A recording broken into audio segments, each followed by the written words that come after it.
Hello, everyone, and welcome back to another session on polity and constitution. I hope I'm audible as well as visible.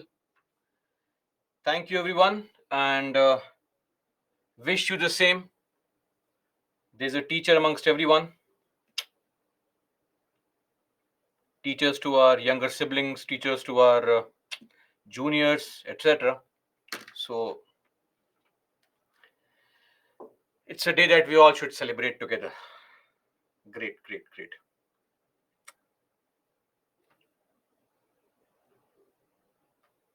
Thank you, guys.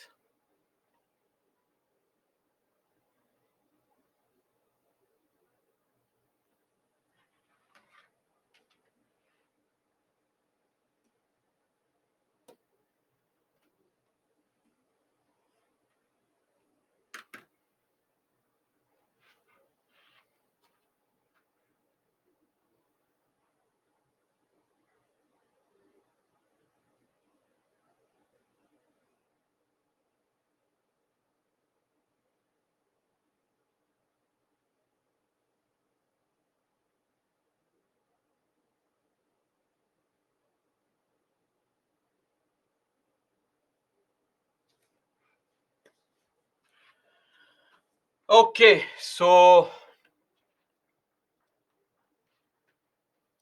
welcome back once again. And of course, as I said, happy Teachers' Day to all of you as well for being teachers, mentors, etc. To, of course, somebody in your life.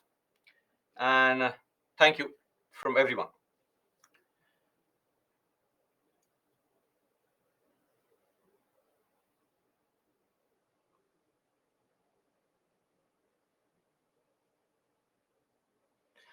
Great. So, unlike in our school days when we had some function, right? But no functions here and no functions in the life of a civil services aspirant, right? It's just studies and studies, day in, day out. So, no quiz contest, no debate, no dance, no singing, nothing, right?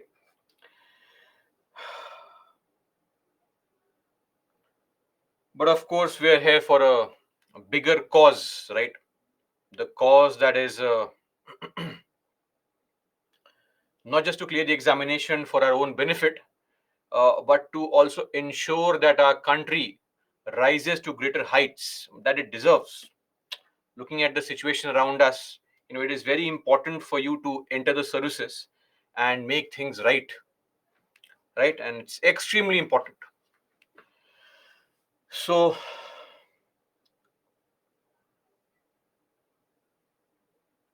with this, let's begin our day with a quick recap of what we studied in the previous class, and then we'll continue further on our regular course of events. So, first up, yesterday we had taken up for discussion the topic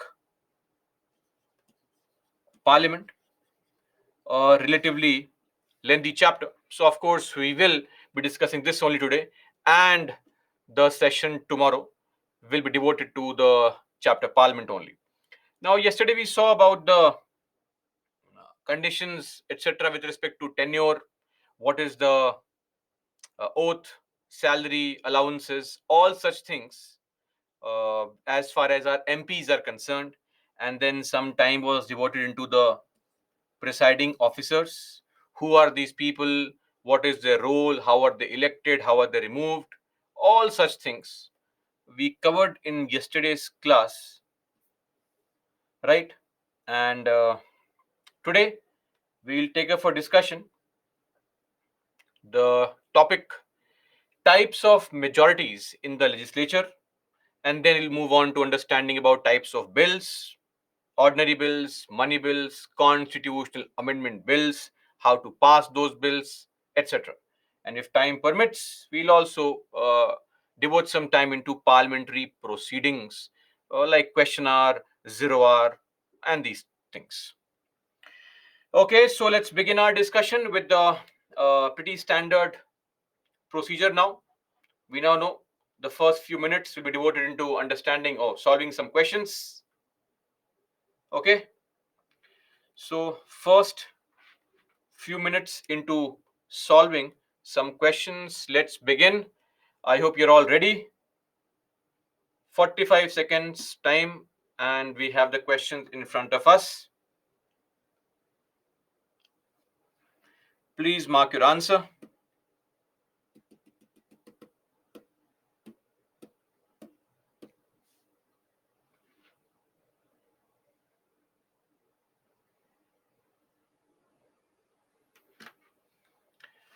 Any queries on video, audio? If you just refresh, hopefully things will be okay.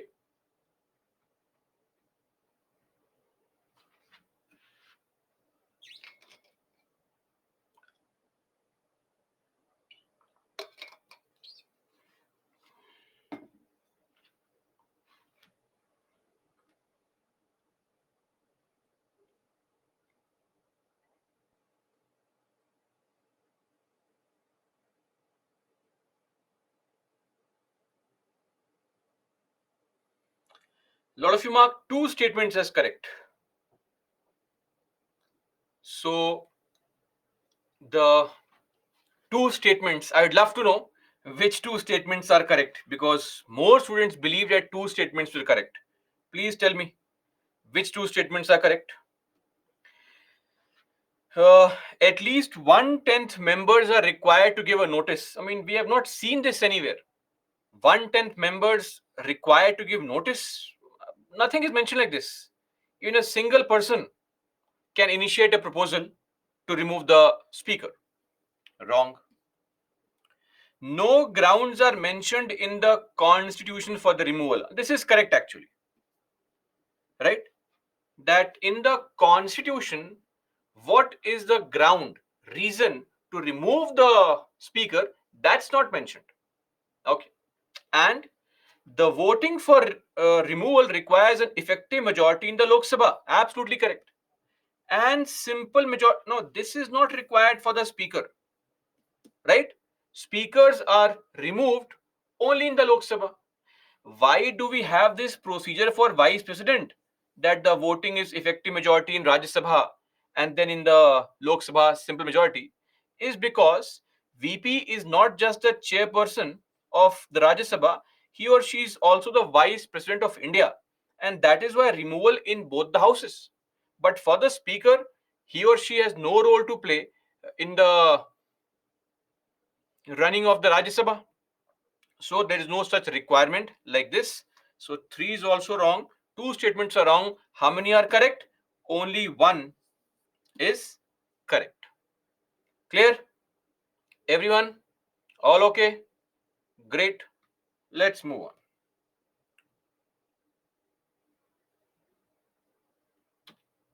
Now, second question. Please mark your answer.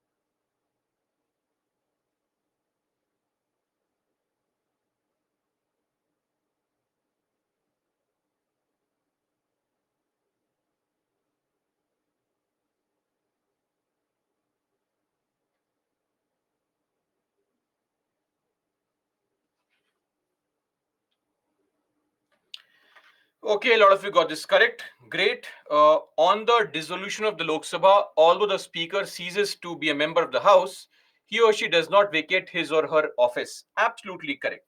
They continue. The deputy speaker is directly responsible to the speaker of Lok Sabha. Why would the deputy speaker be responsible to the speaker? Deputy speaker is an independent constitutional post, and this person is also responsible to the House only. Clear? So 2 is wrong. Hence, A1 only is the right answer. Clear on this? Easy question. Now let's move on to the third question. So 45 seconds. Please mark your answer.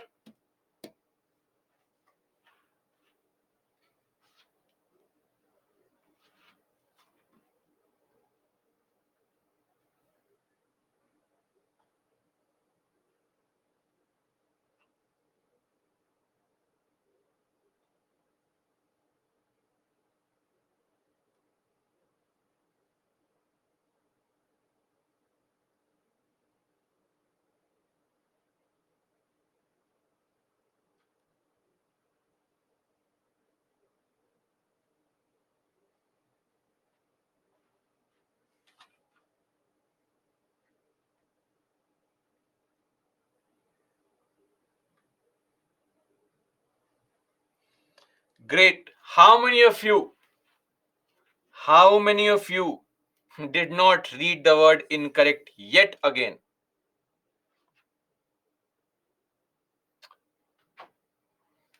Again. Okay. Fourth schedule of the Indian Constitution deals with allocation of seats in the Lok Sabha and Rajya Sabha. Tell me, only in the Rajya Sabha, not in the Lok Sabha. The Lok Sabha seats are mentioned in the first schedule of RPA 1950. Yes or no? So this is wrong. Both the Lok Sabha and Rajya Sabha have representation from all the UTs. See, in the case of Rajya Sabha, it has representation from only 3 UTs, that is Pondicherry, Delhi, and Jammu and Kashmir. And the logic being that since MLAs vote to choose the members of Rajya Sabha, hence it makes no sense to have representation from those UTs which don't have MLAs. So only these 3 UTs. Clear? So this is also wrong. How many are incorrect? Both of them are incorrect.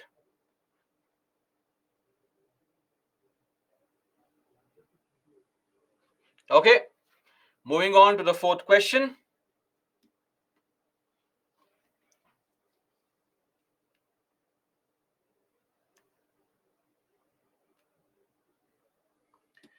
Please read the statement carefully and then mark the answer.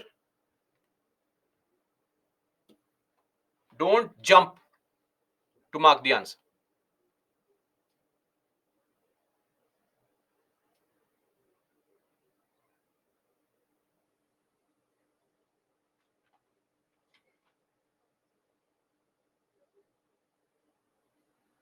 Pavitra, option B also correct.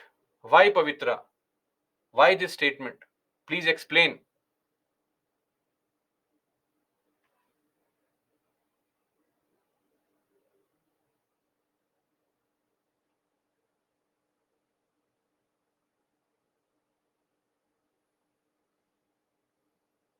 Pablo, then you made 2 mistakes at the same time. Okay, not how many.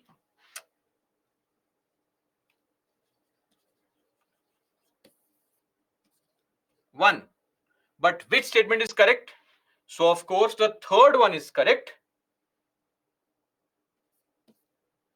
because he is not nominated but elected by and from amongst the members. Okay. Second, he may or may not be a member of the House. Deputy chairperson, speaker, deputy speaker, these people are chosen from amongst the House only. How can they not be a member of the House? So, this is also wrong. So, which other statements is correct? Statement number 3 is correct. That's why I said read the question carefully. Okay. And the last question for the day.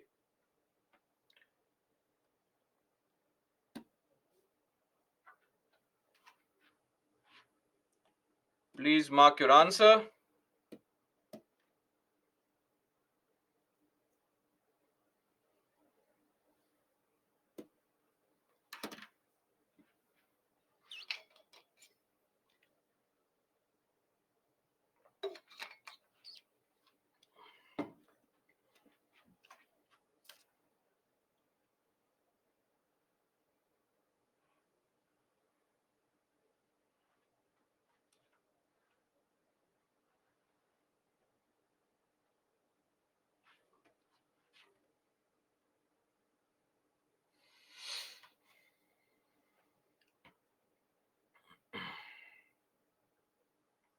Pavitra, I'll address that concern. Don't worry. Today only.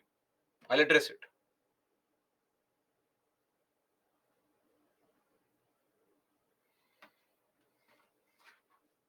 My simple question: which of the following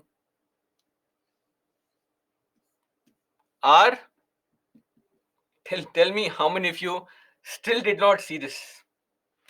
Please, hats off. I'm telling you, please read the question carefully. Just 10 extra seconds. Don't lose patience. So now you know the answer. He can be impeached only on the charge of violation of constitution is a charge with respect to president, not for the vice president. Nothing is mentioned for him. On removal of president, the VP acts as a president. Absolutely correct. And the chief justice takes charge as vice president? Of course not. We don't need a VP.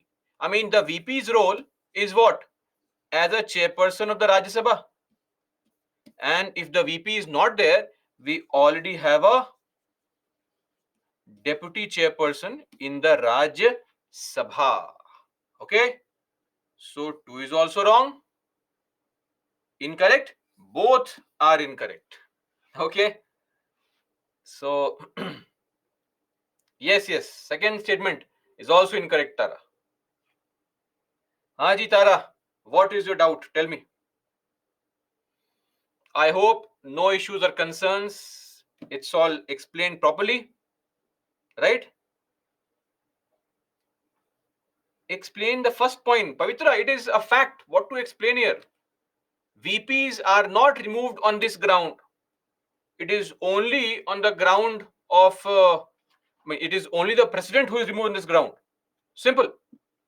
Vice president, no reason is mentioned in the constitution. Revise. It's just revision, nothing else. Nothing else. Oh, this question is technical. What technical? Tara, how impeachment? That is why the statement is wrong. This is the reason the statement is wrong. Okay, Tara? Wrong. Okay, now let's see the leaderboard. Toppers. Oh, just 4 people topping today. What happened, guys? Nikhil G, Shrihita Reddy, Anurag Yadav, Saurabh. Great, amazing. Maria, Chandru, Sameer, Tulsi, Anita Robert, Khushi, Karthikeyan, Shreyas, K. Mahesh, R. Deepika, Hasanur, SM, Ritu, Sonu, Poonam, Basu, Mansi. Oh, all new people. Great. It's nice to see new people. Topping.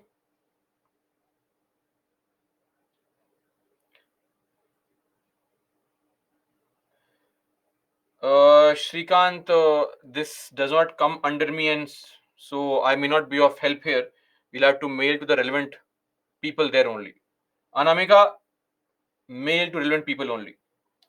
Krishika, so today in news when PM changes the name of from India Bharat, who is changing the name? Nobody is changing the name, right? It is just that the dinner invitation has gone to the people in the name of President of Bharat. That's it. So there is no such proposal as of now. I don't know of it. If you have some other information directly from Home Ministry, let me know. I have no idea.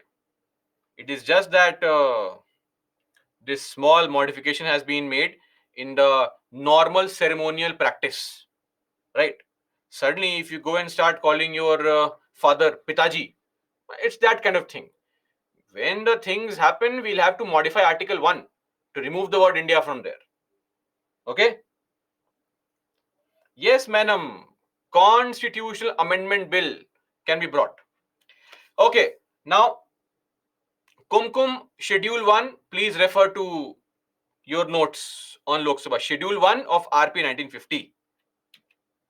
Monica, don't fall prey to news channels. That is what news channels do. Fun. You please focus on UPSC. Ignore news channels. The most dangerous place right now is the media in our country. Okay, if you want to create hatred in yourself, watch the news daily and you start hating others naturally. Okay, great, Tara. Thank you so much. Now, we have had two questions from this topic, presiding officer. Once a speaker, always a speaker. Do you think this practice should be adopted to impart objectivity to the office of Speaker of Lok Sabha? Don't write no and run away from there. Explain. Okay, clear? So, once a speaker, always a speaker. Do you think that this practice should be adopted to impart objectivity to the office of the Speaker of Lok Sabha? No, we cannot adopt it, of course. So, how do you write this question? In the intro, talk about how the speaker's role has come into question in certain cases where adequate time is not given to the opposition for discussion, etc., and bills are passed in a hurry. So, it is very important to ensure their independence. In the body, explain what is explain once a speaker concept. Please explain it, and then also mention why can't be done. And in the conclusion, you can simply say, but if not that, there are other things that can be done to ensure further independence. Clear? So this is how you write the answer. Please write your answer and mail it to Target IAS. Get your score. Clear? Will we write this answer? Yes or no? No response. Okay. Before the examination, at least take an attempt. Don't worry. Right? Right. Good, bad is of no concern right now. If you don't write, how will anybody tell you what's wrong? Okay. One question was asked last year, and this was a very easy and straightforward question. Discuss the role of VP of India as the chairman of Rajya Sabha. So here you have to mention the functions of Vice President of India, but as chairperson in the Rajya Sabha. We saw this yesterday only. All the functions that we saw yesterday with the speaker, except two things. Which two things? In the case of money bill, yes. What else? And joint sitting. These are 2 points of difference, otherwise exact same powers. Static question. Sometimes functions are important because UPSC has gone down this very dangerous road of asking static questions also, right? So it's very, very important to focus on these as well. I hope the point is clear. Okay, so write this answer also. You already have two questions to write today.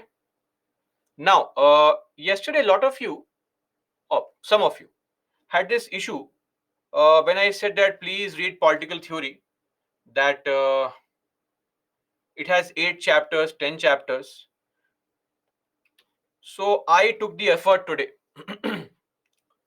to Google search, take a screenshot, and bring it to your notice.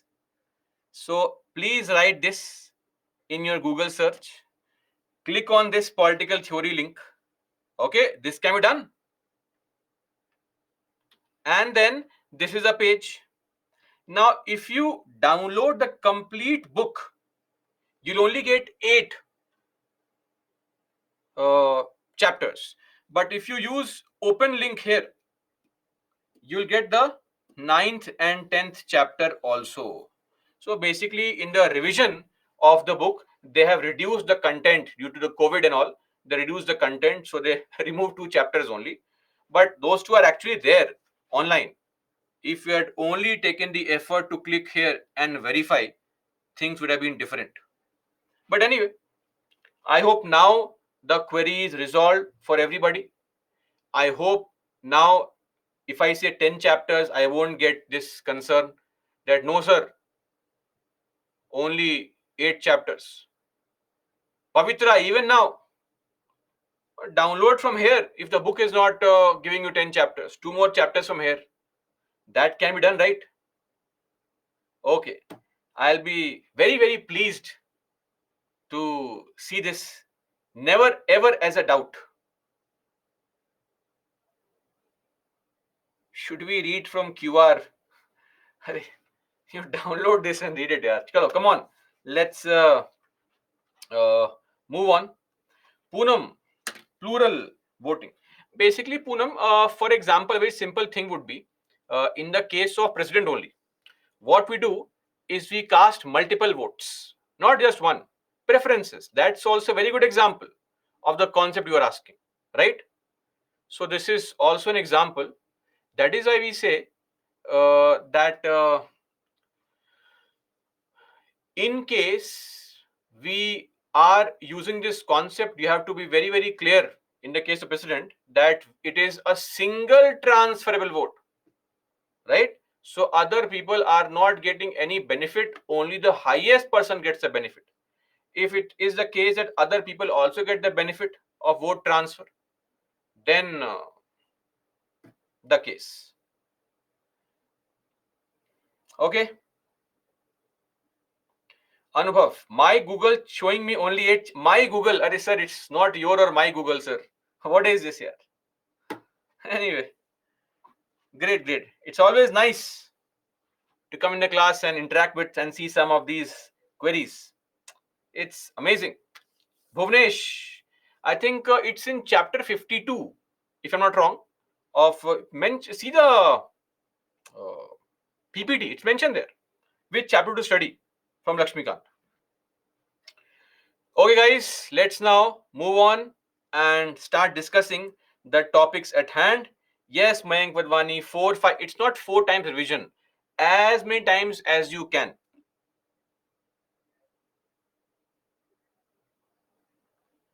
Okay, let's now get past all this. Enough, right? Let's get down to something serious now. Anyway, so coming to the types of majorities in the legislature. So primarily, if I ever use the word majority, majority in general means more than half. When you say majority of the people, more than half. So this word majority is a very generic reference to more than 50%. Simple. Now, in various situations, various types of majorities may be needed to perform some tasks in the parliament. Because ultimately, everything in the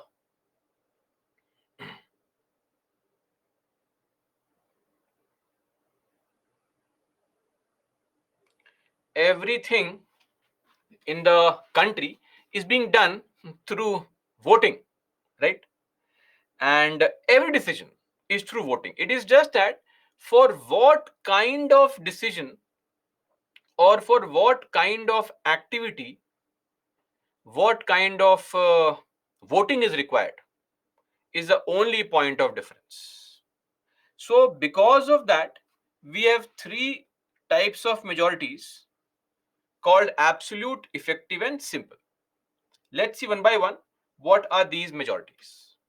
First up is absolute majority. This is used, application, meaning use. This is used in the formation of the government at the center and states. Formation of government at center and states.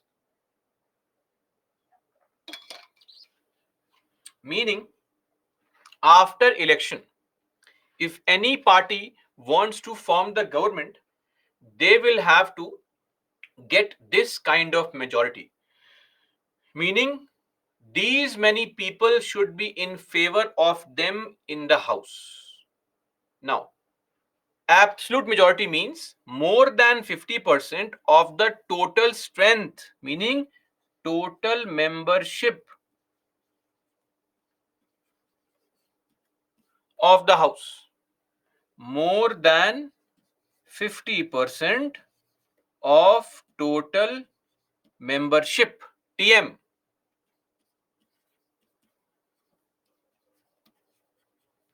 Total membership, TM. Let's take an example. Example with respect to Lok Sabha only. What is the total membership of Lok Sabha? 543. So, what is going to be the absolute majority? More than 50% of 543. More than, what is 50%? 50% means 50 upon 100. That's how you write it. Simple maths. Of means into 543. This means half of 543 is what? 271.5. But we want more than that. We can't have half MP, right? We want more than this. This would mean 272. So these many people are required to form the government after election. So in the 2024 elections, 2024 elections, what are we going to do? We will have to observe that whichever party crosses this magical figure of 272, that party will form the government, Congress or BJP. 272 or more. Are we clear on this? Everybody? No doubts? Great. Now my question is, this majority is required in which house? Tell me. Lok Sabha or Rajya Sabha? Why not Rajya Sabha? Why not Rajya Sabha?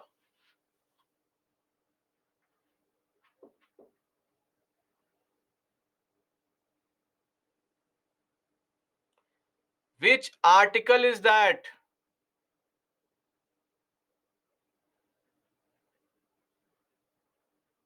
Which article? Lot of you are writing various unique kind of reasons. Because Rajya Sabha strength is this, etc. Guys, if we have this kind of response to such basic things, it will cause a heartbreak only. Article 75, Clause 3.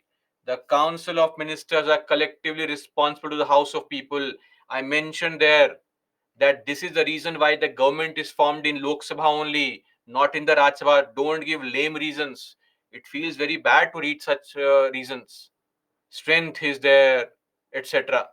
And somebody is asking me only, why not Rajya Sabha? Okay, so I hope now you understand. Why not Rajya Sabha? Because Article 75 Clause 3 says that the government is responsible to the House of People. So always in the lower house, the directly elected house, is the government formed. Clear? For example, recently in Karnataka, elections took place. Yes or no? Karnataka has 224. The total membership or strength of Karnataka is 224. Please tell me, how many people are required to form the government? How many MPs or MLAs, if they win, uh, that party will form the government? Let's see. Difficult times, CSAT, right? Difficult calculation. I am seeing various answers: 123, 124, 213. half of it, more than 50% of total strength or total membership. More than 50 by 100 into 224. You please solve this. You'll be surprised that the answer comes at 112. So more than 112, which is what? 113. This is the magical number. If you get this much or more, you have formed the government in Karnataka. Simple, like Congress has formed the government. Rumeza, what don't you understand?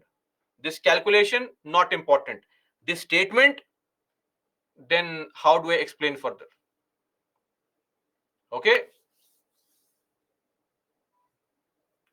Megha, who is saying that PM is directly elected?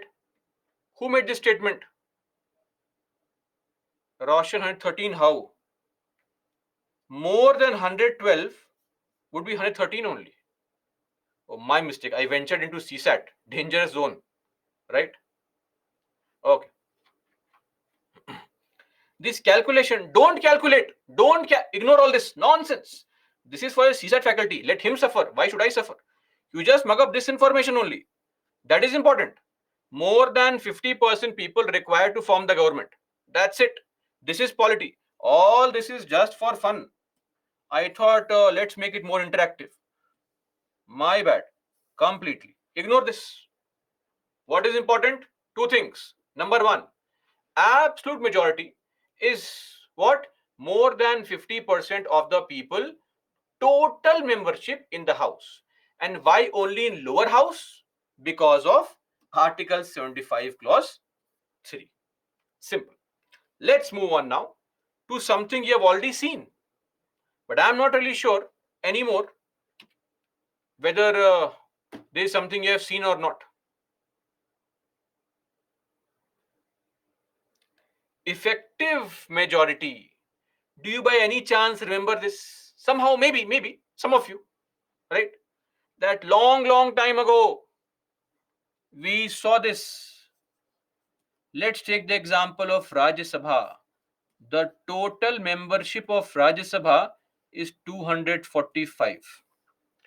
If, let us assume, some MPs of Rajya Sabha, remember the assumption, some MPs are going to go on a bus and 8 MPs are going and the bus crashes. All 8 MPs die, seat becomes vacant. So, what is the effective strength?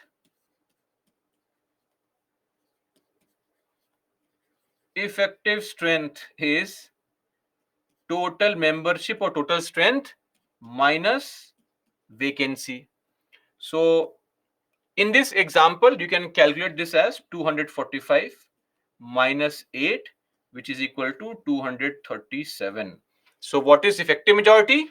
More than 50% of effective strength. Just remember this calculation is all nonsense, not required. Are we clear? So, for those who want to calculate, more than 50% of 237 in your school and college days, you please contact your maths teacher. Tell them what the hell is all this? What is being taught here? More than 50 by 100 is 50% into 237.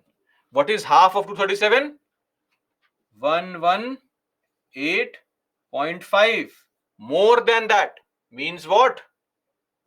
119 people would in this example mean effective majority, meaning these many people at least are required to support in those areas where effective majority is required. Clear? Now, where is this required? Article 67B, the removal of the vice president in the Rajya Sabha.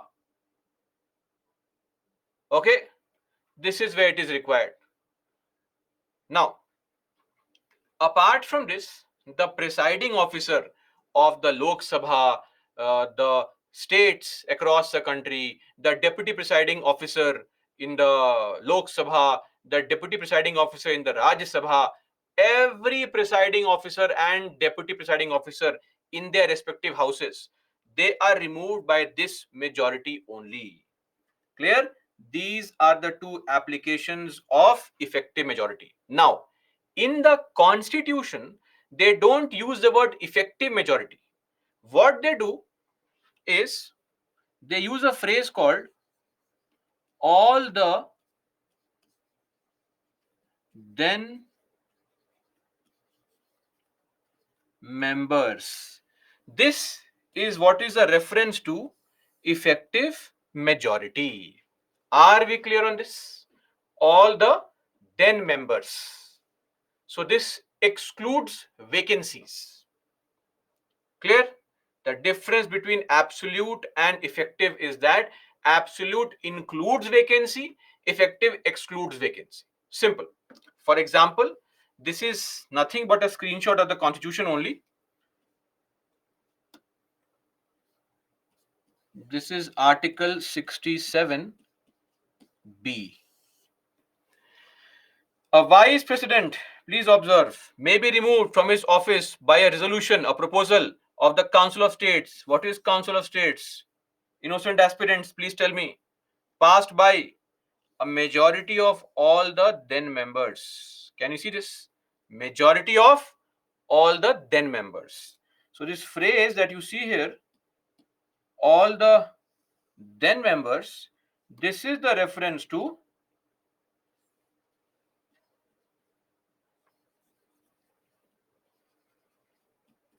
effective majority. Okay, this is what is called effective majority. Very simple. But then these are very special types of majorities used only in special cases. In every other place, we are not worried about how many people, how many vacancies, etc. We are simply looking into how many people have come on that day and are voting on that day. That's it. Simple. That is why it is so simple that it is called simple majority. Simple majority is the most common majority. It is used everywhere. That is why it's also referred to as a functional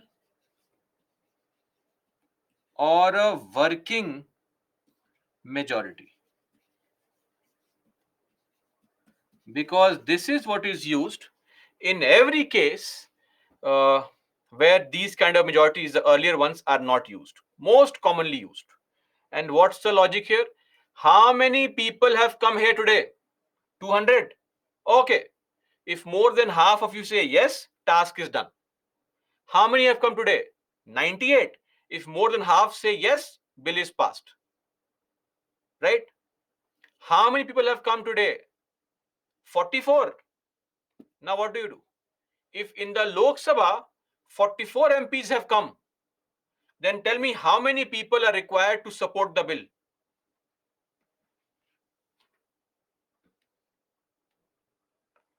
Oh, some of you are trapped now. If 44 MPs have come in the Lok Sabha, quorum has not been met. If there is no quorum, sitting is cancelled. Suspension of the sitting. Yes or no? No problem. Cheap tricks to trap the innocent aspirants. Anyway, so simple majority means more than 50% of people who are present and voting. Present and casting their vote, not going to the washroom, roaming around here and there. P and V. Very simple. So take the example of any house. Let's say Lok Sabha. Lok Sabha, total membership 543. Vacancies, let's assume 13 vacancies. We don't care about vacancy. Effective strength will become how much? Total membership minus vacancy, effective strength. But we don't care. We only care about this, present and voting.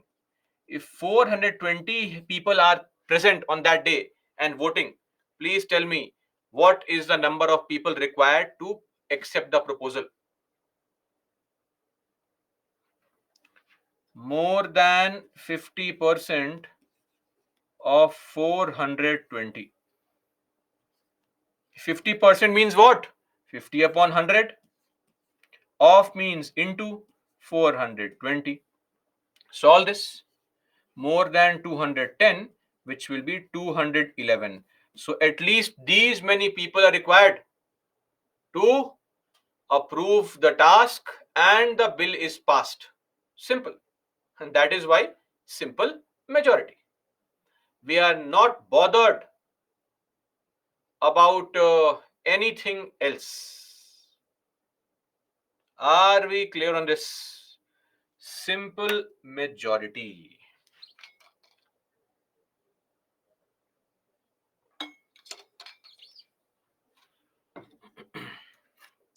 So, total number of people who are present and casting their vote. Now, in the constitution, it's a very, very common majority. And how can you spot it? That in this case, I need to use simple majority because of a word. In the constitution, they use a word called by law. If at any point of time you find this word by law, then that would mean only one thing. And what is that? Simple majority. Parliament by law, right? Uh, State legislature by law, parliament may by law, anywhere you find this word by law, it automatically means simple majority. Okay. Now, just to show you, this is Article 3 of the Indian Constitution. Look at the statement here. Parliament may by law. This would mean what? This would mean a reference to simple majority. I hope the point is now clear. And simple majority is the most commonly used majority. So everywhere, in all these situations, simple majority. In all these situations, simple majority. In all these situations, simple majority. That's it. Clear? So don't mug up this. Mug up other areas, right? Where it is not required. So if you know where other things are required, whatever remains is a simple majority only. Are we clear? Everybody?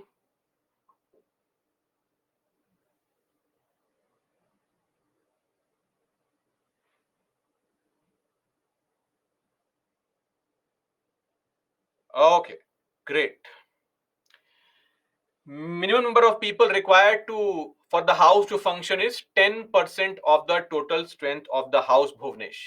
Quorum, we saw this yesterday only. Megha, yes, it is possible that a question can be asked in prelims on this application. So you should remember, right? So just remember the other things where effective is required, where absolute is required, and everything else is simple. Now, we have seen so far the majorities, more than 50%, right? Yes, Mayank Vadwani, yes, absolutely correct. Now, let's come to understand special majorities, right? Sadhana says, what is the need of making different majorities? It is just like, take an example. If I have to ask, how is Byju's in general, how are the faculty in general, etc., to students, I will take the vote of all the students enrolled in Byju's. Okay. But if I have to ask, how was the class of polity yesterday? The logical thing would be to take only those people's opinion who took the class yesterday. Yes or no? So we may have to use different types of majorities for different kind of things. Clear? Okay. Now, when it comes to majority, more than 50%. But that is why we are using a word here, special majority. Oh, special. So what is so special here? Here we don't focus on 50%. We focus on at least two-third. This is what we focus on. At least two-third. Not more than, at least. Clear? Now, there are three different types of cases where we use this at least two-third, not 50%. One is Article 61. Article 61. Please tell me, innocent aspirants, which is this article? Great. Others who keep on asking questions, when I ask you questions, you are quiet. I don't want these names. I am seeing all these names for answers. I want those names who ask me questions. Where are your answers? Okay. Now you understand the problem. This is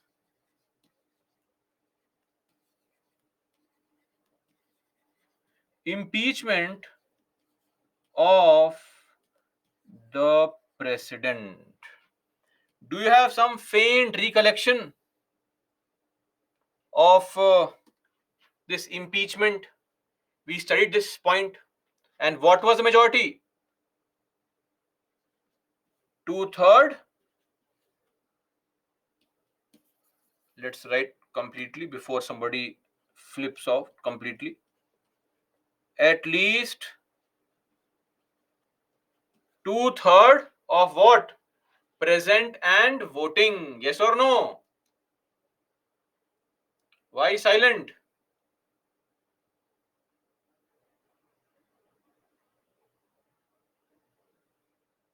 No, yes, no, yes, no, yes.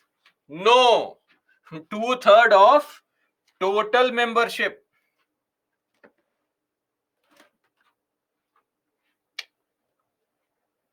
Okay, let me write like this. Total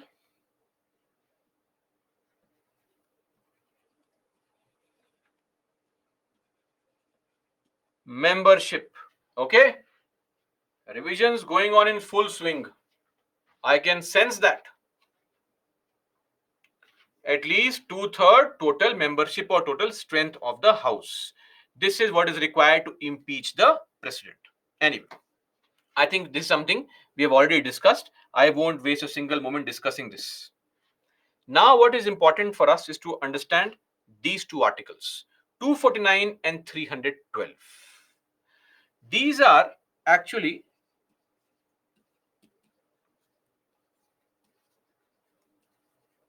special powers of Rajya Sabha. Okay, special powers of Rajya Sabha. And here the majority required is at least two-third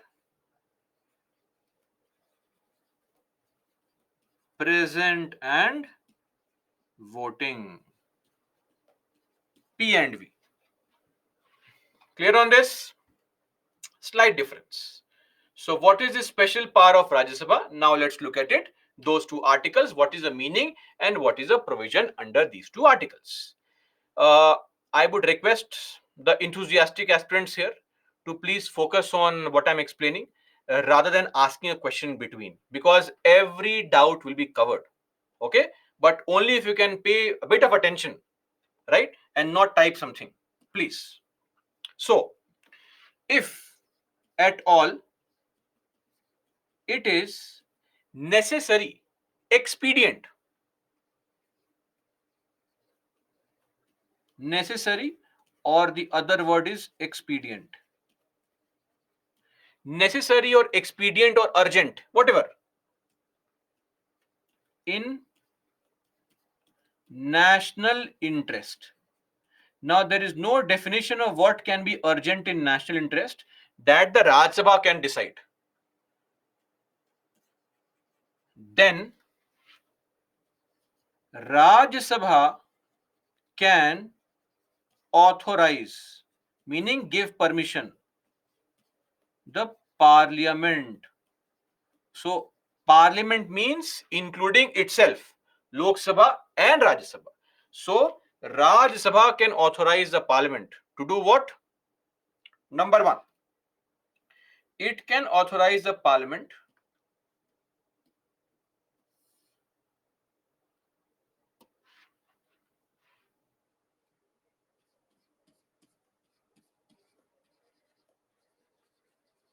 to make laws on state list subjects. Right? State list subjects. This is the authorization given by the Rajya Sabha. And we know very well that this authorization will come with what kind of majority? It will come by at least 2/3 present and voting. Clear? Now, when the permission is given that come on, Parliament, now start making laws on state list subjects. So, firstly, it is not mandatory. It's just a permission given. Parliament may or may not make laws. It is not mandatory. It can make laws. On what topic? That is mentioned in the permission. That on the topic of public order for say Madhya Pradesh, Parliament make a law. Now, two things. Point one, such a permission or authorization is valid for 1 year at a time. So, if today the Rajya Sabha gives permission, then for the next 1 year, the Parliament may or may not make laws on those topics where the Rajya Sabha has given permission to Parliament to make laws for next 1 year. All 365 days. You can make laws every day. You cannot make a law single day also. It's okay.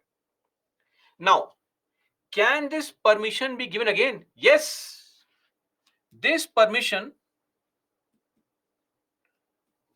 can be renewed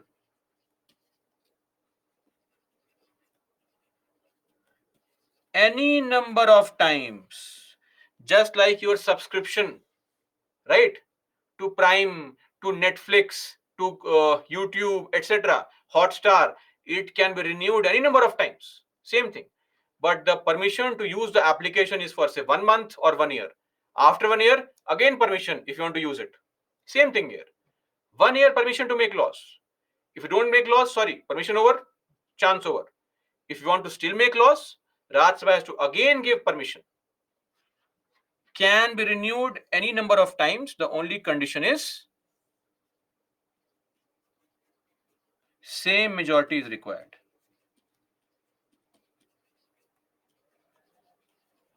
Every time. Clear? Now, what about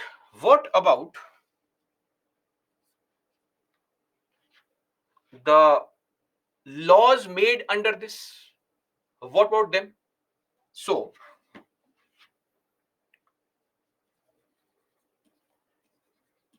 laws made under the authorization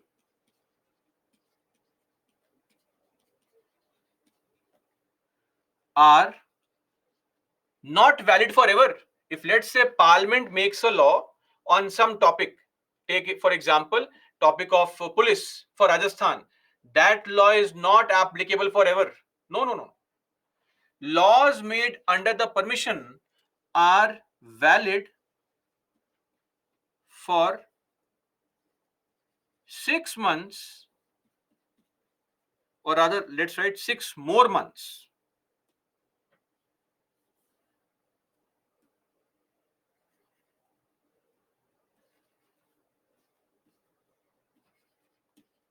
Just to explain, 6 months after end of authorization. So laws will cease to operate after this. Wait. I'll explain through dates also. Take an example. Let's say on 5th of September 05/09/2023. Today, what happened? The Parliament made a law, of the Rajya Sabha gave permission that Parliament go and make laws on the matter of police for Rajasthan.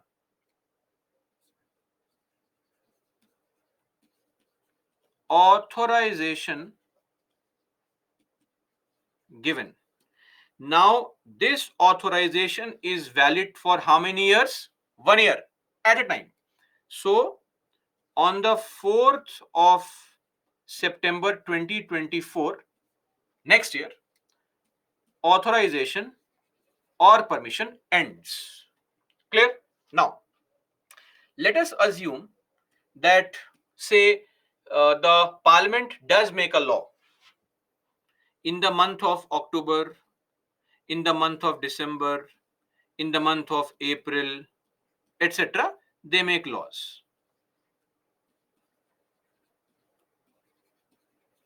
Multiple laws are being made again and again. Okay? Once these laws have been made, these laws, whenever they are made, October, December, April, they continue till the permission continues. And also 6 months after the permission continues. Meaning, till this date. Till what date? Till 3rd of, you can add 6 more months here, 3rd of March 2025. So every law made, it all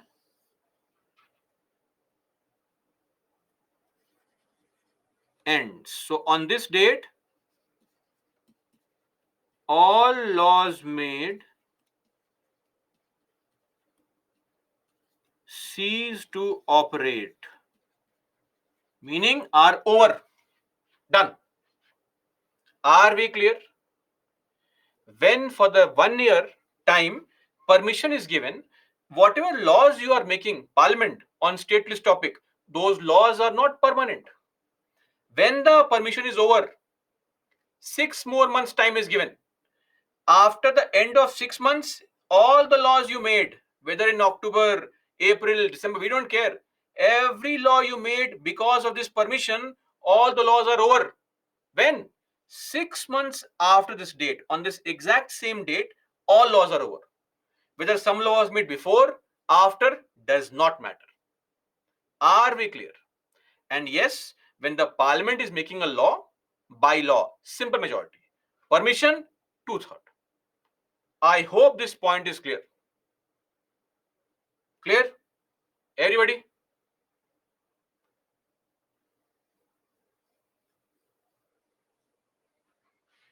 No, Bhuvnesh. The permission is for 1 year. Ruling party changes, does not change. We don't care. This structure is followed. Simple. A Charan, write what is the problem. Tell me the exact statement. I am waiting, no problem.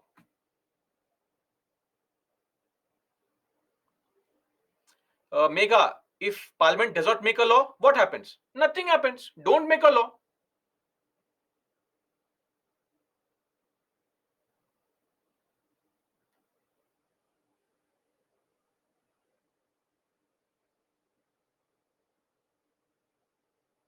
So basically, in short, some of you, the same old story. Please explain again. No standard issue somewhere, not paying attention simply. Anyway, I'll explain and summarize this once again. Otherwise, you can see the video because this cannot be explained better than this. Trust me, I know it. Okay. So, if it is very, very urgent in, say, national interest. Now, what is urgent in national interest? It's not mentioned anywhere. It is not mentioned anywhere. But if it is very urgent in national interest, then Rajya Sabha can authorize, give permission to Parliament to make laws on stateless subjects. Rajya Sabha can give the permission to make laws on stateless subjects. This permission is only valid for 1 year, meaning for the next 1 year, from the starting date, from today onwards to the next 1 year, permission will be given. In this duration, the Parliament can make laws, may not make laws. It's okay, it's your choice. If you don't make law, no problem, right? So it's like the permission is given. Now, this permission to make laws for 1 year can be extended 1 year, 1 year, 1 year, any number of times, just like some of your subscription in Netflix or Hotstar or Amazon Prime Video. 1 year subscription. Clear? Now, in this duration, as I said, Parliament can make a law, may not make a law. But if the Parliament makes a law, whether in October, December, whether today also, we don't care. You make a law today, tomorrow, in the month of April, on the 4th of September next year, it does not matter. All these laws, whenever they were made during the permission period, they all are dead. They are thrown away on this date. And what is this? 6 months after permission ends. Are we clear? Now, Pavitra, as I explained, national interest is not defined. So how would I know what is national interest? Clear? Now let's see what else is your concern, if at all any, after this also.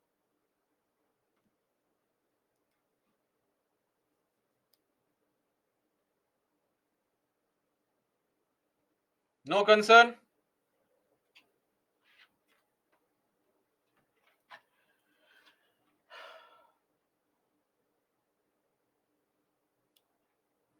Yes, Kumari. Yes, of course. And now tell me something. A more no Shahul Hamid. No, these are rarely used things and are never used like this. Okay. So in certain situations, for example, uh, uh, for land laws, these kind of things have been done, right? Otherwise, these things are never done. These are rarely used provisions. Sometimes for land laws, etc., like in 2013-14, this is done. Clear? That's it.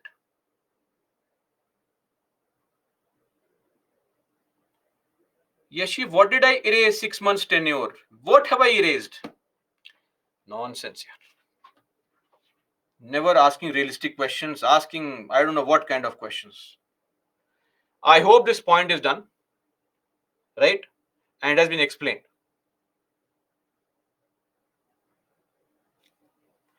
If the authorization extends, the law extends.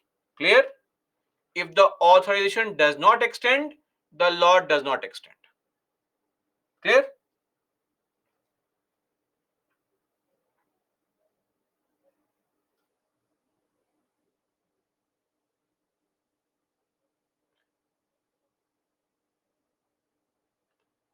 Okay, great. Don't write a question to confirm. Write a question which is actually a concern. Madhuri, we cannot define words by Google searching for things, right? National interest and these terms need to be categorically defined in the constitution, right? Meaning, What exactly would be a situation? So that is not mentioned. For us, it may feel that if, say, Pakistan attacks India, national interest. For somebody, it would be a very 2 hour thing. So these are subjective things. Are you clear? Subjective. Now, let's move on, because it's almost impossible to satisfy some of you here, because you will constantly have question, and this is something with every topic, right? And when I ask questions, all I get is disappointment completely. Complete disappointment. Second thing, this is all under article. Madam, please focus on studies, where I am from. What is the point of asking these things?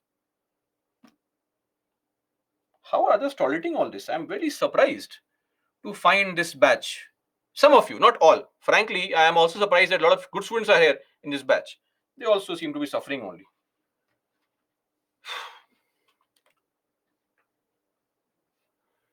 Can we use these ways in answers, like using arrows? What do I say to all this? Okay, now again, this part remains the same. Again, same old story. Please hear me out first. If it is necessary or urgent or expedient in national interest. Now, what's this national interest? Again, not defined. It can be very, very subjective. Very subjective, right? So, if it is urgent in national interest, then Rajya Sabha can authorize the parliament to do what?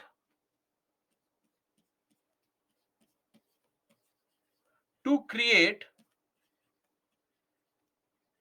a new all India service. Okay. Now, what is this all India service? Or, for example, what are the current all India services? Please tell me in one statement only. Currently, the three all India services. Tell me which three?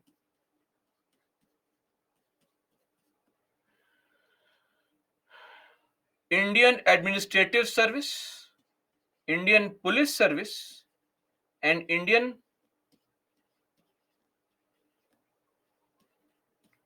Forests. Not foreign. Foreign service is a group A service at the central government level. It is the foreign services. It is a forest services, because foreign affairs are controlled by center, not states. So currently we have three all India services, right? But if you want to create more, Indian Education Service, Indian Medical Service, etc., what you have to do is ask Rajya Sabha. Rajya Sabha, please give permission. Once permission is given, then the parliament can create a new all India service. Actually, there is a law in the country. That law is called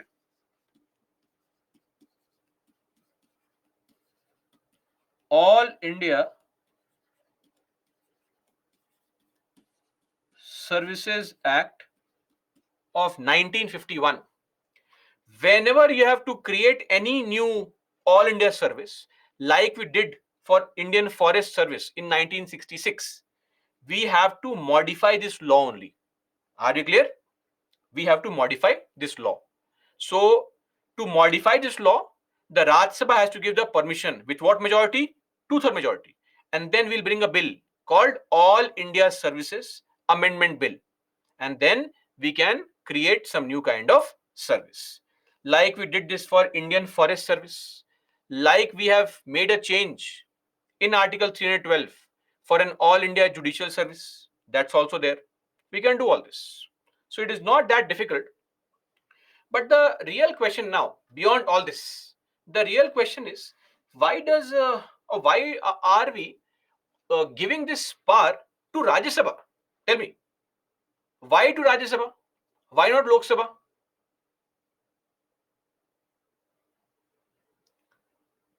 Tell me, why do we have this power with the Rajya Sabha only?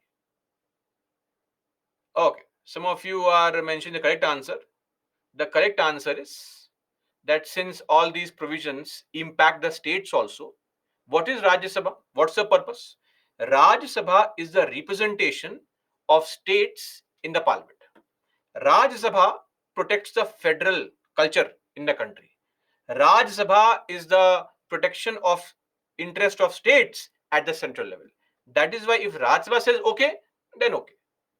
Are we clear?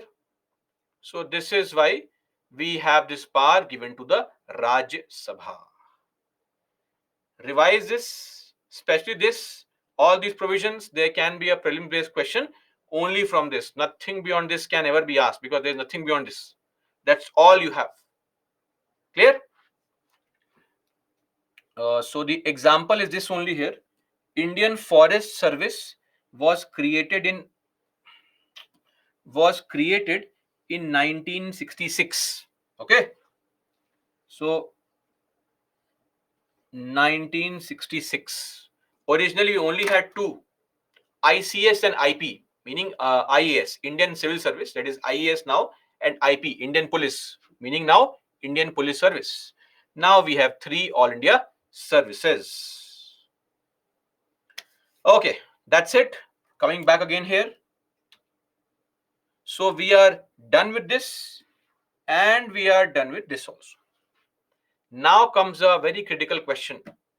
How do we modify the constitution? So for that, there is a proper provision, Article 368. This provision talks about what? Amendment to constitution. How to amend the Indian constitution? This is Article 368. Article is very important. Please don't forget the article. Now, here it is not just one majority, it's a combination of two majorities. More than 50% of the total strength or total membership. Same thing. I have repeated this hundreds of times now. Strength, membership are used interchangeably. It's the same thing. And at least 2/3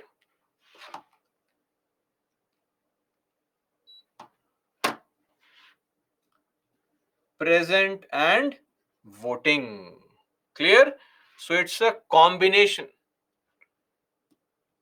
And here,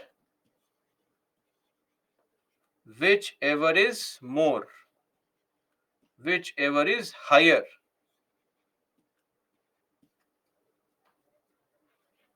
Don't worry, I'll explain through an example.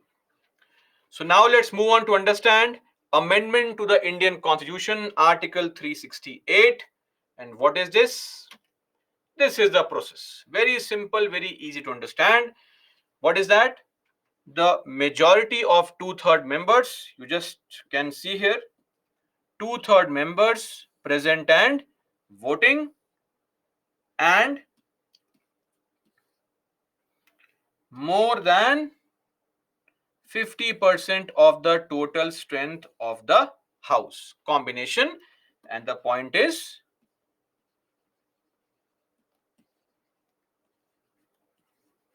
whichever is higher or more. Clear? That's it. Details I'll discuss shortly. We have the details also. We'll discuss this shortly. Don't worry. Just focus on this procedure right now. Okay. Let's take an example for you to have a slightly more comprehensive, a better understanding on this. So when it comes to such procedures, this thing or this amendment can be initiated in either house and all. We'll discuss this shortly. So let's take an example of Lok Sabha only. In Lok Sabha, how many people would be required to actually amend the constitution? So let's take Lok Sabha. The total strength or total membership of Lok Sabha is how much? 543. I was surprised to see somebody mentioning it's 545 today, right? It's 543, not 45. Then let's assume there is some vacancy. Say 13 people, 13 seats are vacant, 13 MPs are dead. Now, this would mean effective strength would be 530. And on any given day, say 420 people have come and they are voting. All of them are voting. Now, how many people are required to amend? This calculation is not important at all for the examination. I am doing this just for you to have a better understanding, not to confuse you, because I have no idea how poor you are in maths or how good you are in maths. This is basic calculation. All you have to do is mug up this. That's it. That should be of concern to you, not this. This is just to help you understand.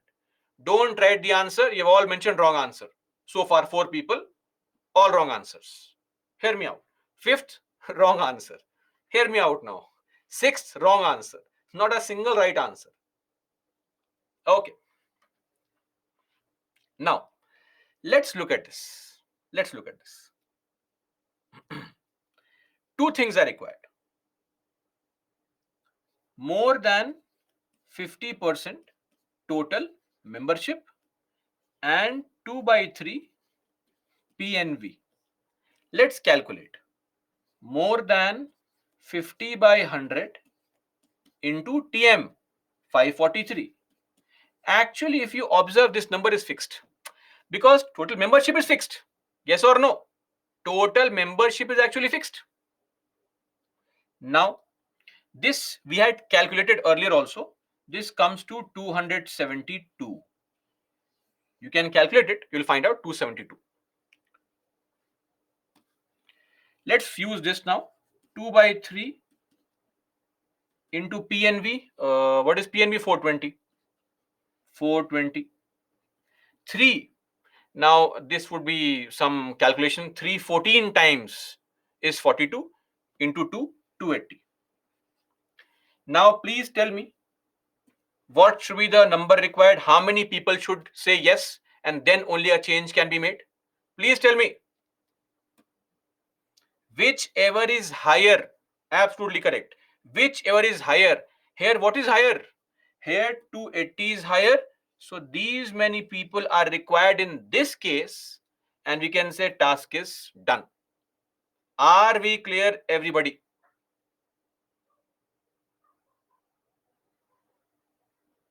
Okay? Great. Let's, for fun, solve one thing. If PNV is 360, then tell me, how many people are required to amend the constitution? Let's see.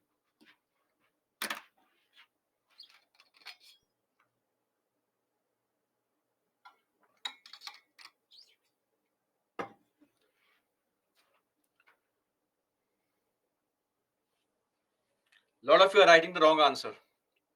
Lot of you are writing the wrong answer.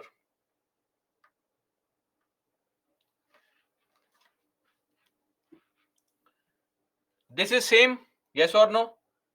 More than 50% of total membership. This will always be 272. PNV keeps on changing because people present keeps on changing. So 2 by 3 into 360. Of course, you correctly calculated it. It comes at 240. But how many people are required to change the constitution? Can we read this statement here? Everybody, whichever is higher, yes or no? Right? Which is higher? This number is higher. Are we clear now? All those who mentioned 240, right? And one more thing.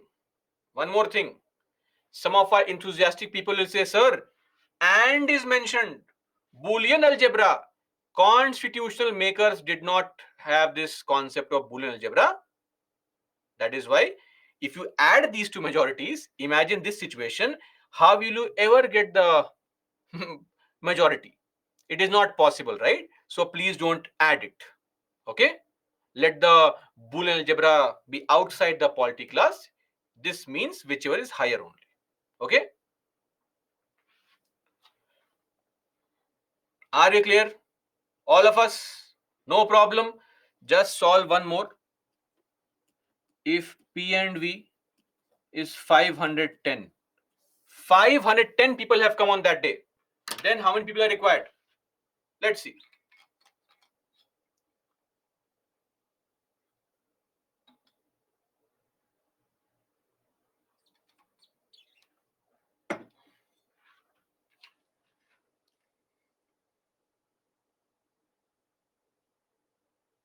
I think now maybe some minor calculation, but you get the gist, right? Or some of you again. 2, 3, 4, 5, some 6. Some people are still making the same mistake. They again have no understanding of this statement, but most of you are correct. Absolutely correct. Great. This number is fixed, 272. What is 2 by 3 of 510? 317 times 340. 340 or 272, which is higher number? This number. These many people are required. Anyway, all this is of no concern. Just ignore it. Like you ignore my request for revision. This is what you have to mug up. SK, sir, what is P and V? Sir, present and voting, sir. P and V, present and voting. P and V, P and V, present and voting. Anyway, are we clear? Now, one more small point. Just to add this point here, take an example. Uh, this election of the Indian president, the Electoral College, remember? Back in those good old days, Electoral College, remember? Which article says, mentions Electoral College? Firstly, tell me. Which article talks about Electoral College? Okay, very good. Great. Article 54 talks about Electoral College. In the Electoral College, we have both MPs and MLAs, elected MPs, elected MLAs. But today, if we need to, modify this, some of you here say, no, sir, it is very complicated. Why vote value concept confusing? I want to remove it. No MLAs only. No problem. Great. So you want to amend Article 54 and you want to remove MLAs only from voting. That's possible. It can be done. It can be done. My point is how? If the parliament uses this procedure and makes a change, you are actually violating the power of the state also. Right now, states have a say. States currently have a say when it comes to what? When it comes to voting for the president. But if you remove their power, MLAs will not vote now. You are actually interfering with the state's power. Meaning you are trying to change what we may call federal structure. Remember first class federalism, state and center, division of power, state government, central government. So whenever a constitutional amendment bill tries to change the federal structure, you also have to ratify. Ratify means to pass. Remember this word. This word is important. Ratified is a very commonly used word. Ratify means to pass or approve. Ratify. By states also. How many states? 2/3 members present and voting plus more than 50%. That is required. That's okay. This is done. And also supported by not less than, meaning at least 50% of the state legislatures. Half of the states have to do it by a simple majority. Are we clear? Half of the states will do it through a simple majority. Meaning, what is simple majority? More than 50% present and voting, P and V, for our innocent people means present and voting. Clear? By law. So if you want to modify any federal feature, it's a two-step procedure. Two-step procedure. Step 1 at the parliament. Step 2 at the state level. Clear? Now somebody can have a question about, sir, what is this federal structure? How do I know that something is a federal structure, something is not? Fair enough. What is federal structure? What is not a federal structure? It is mentioned in the constitution only. It is mentioned in the same article. These are the places, if you make a change here, then you need state's approval also. In other cases, not required. I will repeat, hear me patiently. In these cases, if you want to make a change, state's approval is needed. In other cases, to hell with state's approval. We don't care. Are we clear? Now, before I come to this, two things. Number one, states will have to approve in what time? No time frame for states to approve. If the, how many states do we have? How many states do we have? Okay. Some of you are mentioning this also wrong. 28 states, not 29, 28 states. No problem. Half means what? 14. The moment the 14th state approves, change is made. After 1 year, after 10 years, after 1,000 years, we don't care. The moment the 14th state approves, the change is made. Now, what about other states? What if all the remaining 14 say no, we reject it? We don't care. Nobody asked your opinion. I only want half the state's approval. The other half, you cry, you enjoy, you laugh, you say yes, no, we don't care. Are we clear on this? So, two things are important. We don't really need other states' approval. We need only half the state's approval. Okay. Now, when it comes to those federal features, what exactly are these? Number one, election of the president and its manner, Article 54, 55, etc. Extent, limit of the center's power and state's power. If you want to increase the center's power, decrease the state's power, of course, you are violating the division of power. Supreme Court and High Courts, if you want to remove their power, Supreme Court, High Court's power, reduce their power, look at this, states also have to approve. So today, the parliament cannot decrease Supreme Court's power without states' approval.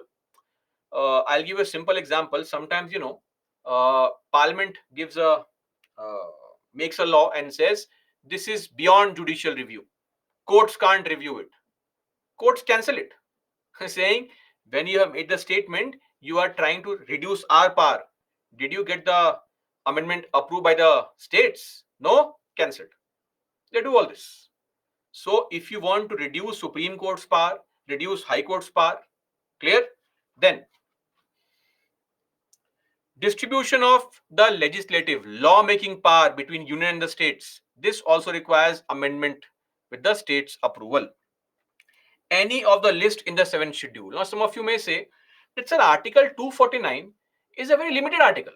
Look at Article 249. Article 249 does what? It says by for 1 year, center make laws. But every time you want to extend the authorization, again go to Rajya Sabha. Rajya Sabha, please pass. We want to make laws on state list subject.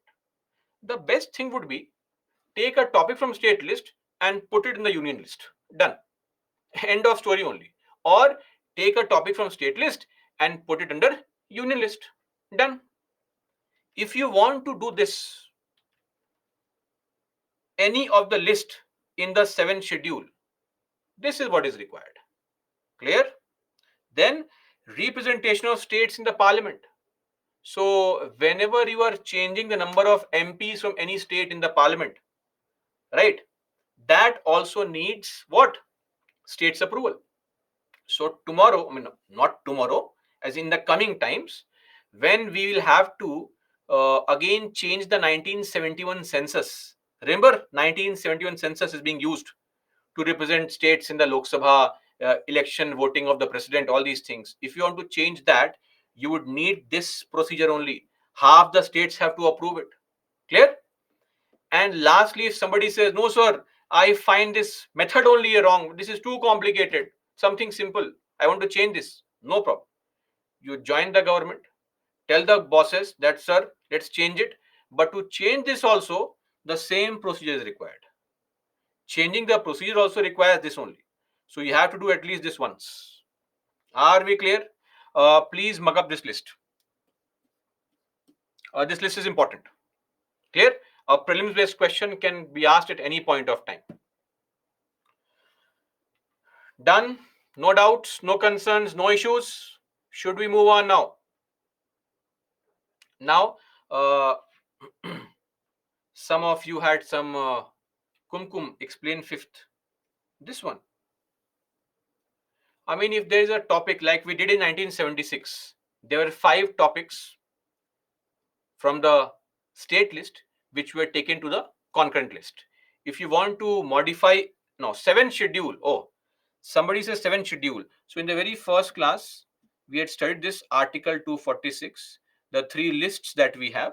So if you want to take a topic from the union list and move to state list, why would the center do it? If you want to make a topic from state list to a union list or concurrent list, then this can be done. Kumkum, no sir, sixth one. Now sixth one. Okay. How many MPs are there? Simple. Understand this. What is schedule for? Tell me, Kumkum. I'm waiting for your answer now. Don't Google search. Type quickly.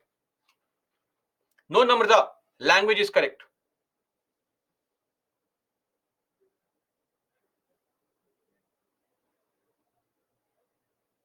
Allocation of seats in the Rajya Sabha.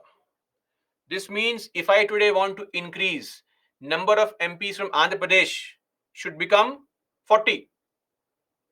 Right? Then I have to use this procedure only. Simple. Okay. Now meaning of third.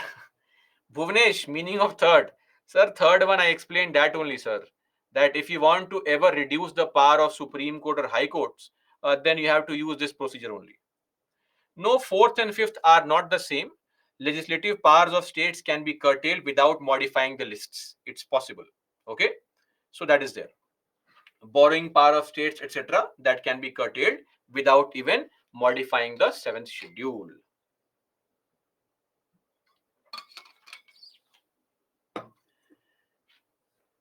Amarlapuri, yes, it has been done. This has been done very commonly. I'll give you an example. I'm not sure if you know. There is something called NJAC. Have you heard of this NJAC by any chance? No? NJAC refers to the National Judicial Appointment Commission. So this was done in one case in Supreme Court, or in one amendment that is called the 99th Amendment Act. So basically what we wanted to do was we wanted to make the appointment of judges through a different, a unique kind of body called NJAC. This body was created. Uh, when this body was created, the amendment was made. That amendment was called the 99th Amendment to the Indian Constitution in the year 2014. This was also approved by half of the states. Clear? Now, coming to some other important factors to be kept in mind while making amendments. Okay. Now, so such bills can be initiated in either house of parliament. So it is not that these constitutional amendment bills can be introduced in the Lok Sabha only or Rajya Sabha only. They can be brought in any house, Lok Sabha or Rajya Sabha. But the only limitation is it can't be brought in state legislatures. So in our country, states have no power to initiate a proposal, okay, to amend the constitution. They can only wait for center to send them any kind of amendment bill. They cannot start a bill on their own. No, in some countries like USA, it is there. In USA, if two-thirds states agree, they can initiate a proposal to make changes in the constitution. India is not a federal country completely. States don't have this power. Then they can be introduced either by a minister or by a private member. Now, a question here. I have explained this point earlier only in the Article 75. Can you please tell me who is a private member? Let us see how efficient.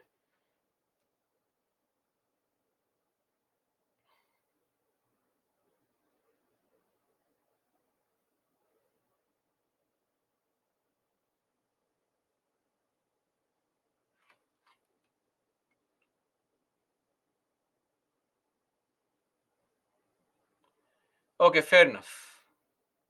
I see. So I really wanted to know answers from those people who actually normally ask questions. They are always missing here. Okay. Anyway, so for those who do not know, others most of I think know this. Private member is an MP only, but those MPs who are not ministers. Very simple. Absolutely correct. Most of you MPs who are not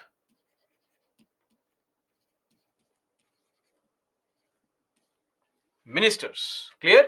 So I'll just repeat for a moment quickly. This is a parliament. So in the parliament, you have all these MPs sitting. All the MPs are sitting in the parliament, right? Some of these MPs are ministers because we know very well that executive is a part of legislature. Yes or no? Which article? Type quickly. Others, don't sit idle. Tell me. Executive is a part of legislature. Which article? Article and clause.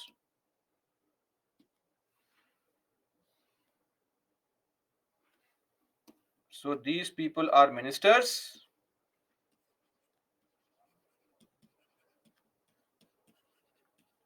and other MPs are non-ministers.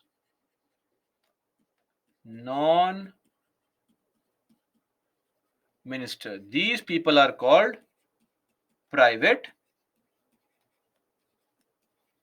members.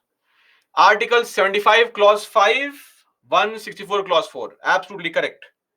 Article 75 clause 5 says executive is a part of legislature. So back to the point here. These kind of proposals to modify the constitution, it is not that only a minister can bring this proposal. Any MP can bring this proposal. For example, look at this.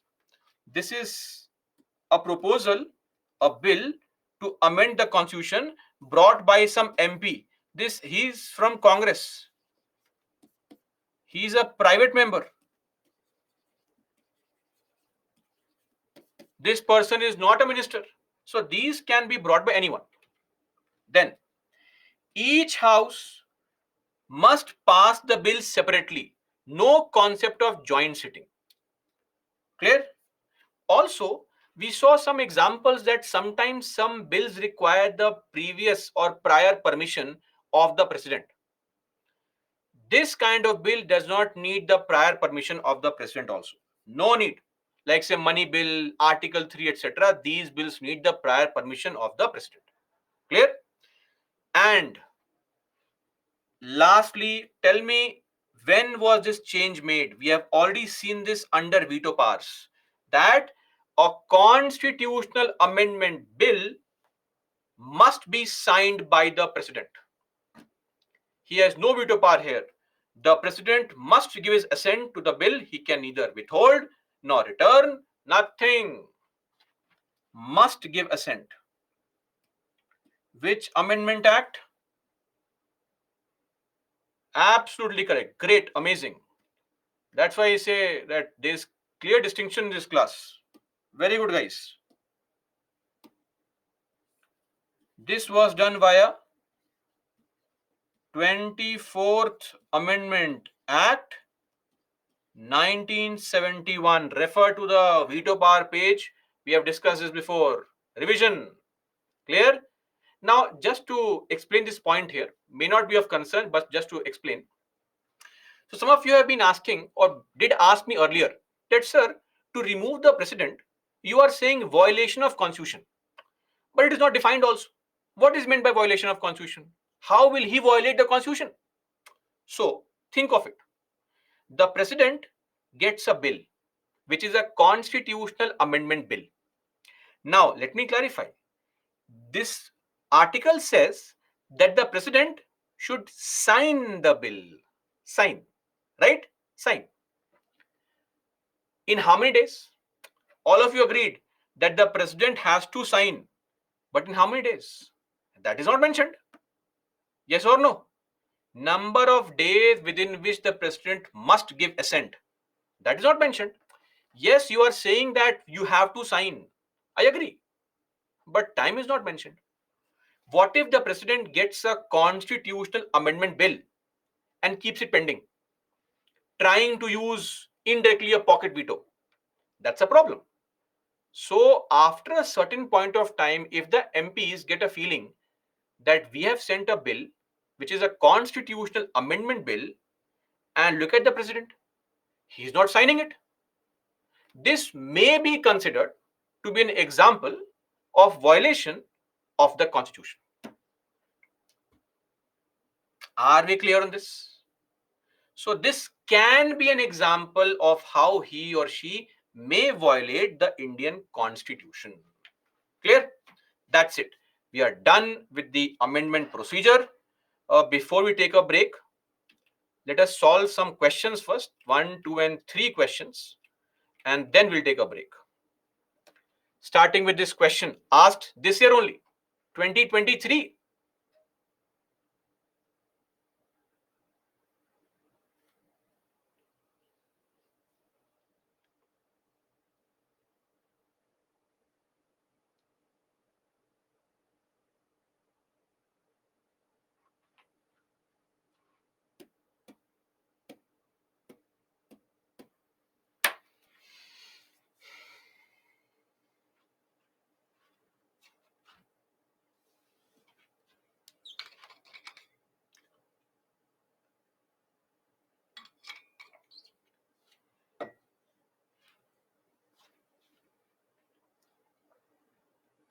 Yes, Praveen, just address this concern, 3 questions, and then we'll take a break. Full enjoyment.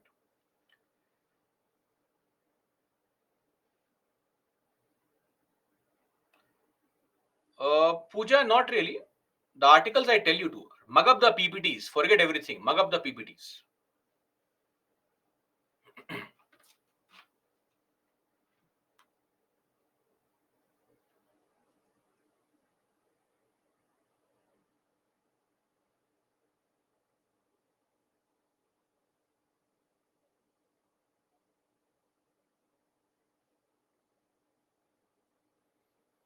Okay, some of you got this correct. Great. Others who made minor mistake, if the election of the president of India is declared cancelled, void means cancelled. So,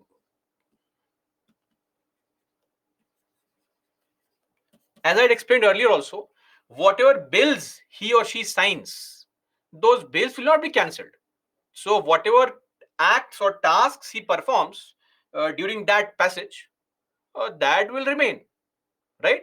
So, all acts done by him or her in the performance of duties of his or her office before the date of decision become invalid. No, no, no. They don't become invalid. Wrong.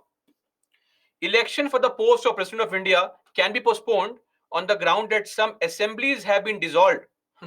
I explained this that no, just because your state MLAs are not there, we can't postpone the election. Nonsense. Elections take place on their fixed time.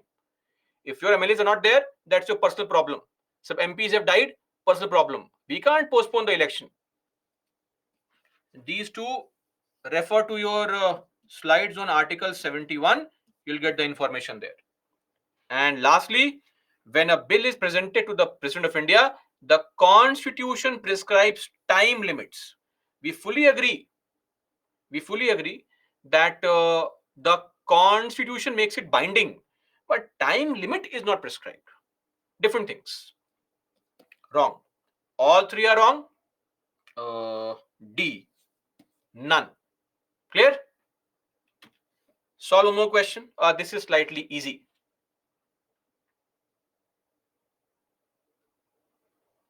Aditi, as of now, the point stands. What point? Elections will continue. Come what may. We'll have to see a Supreme Court judgment on that.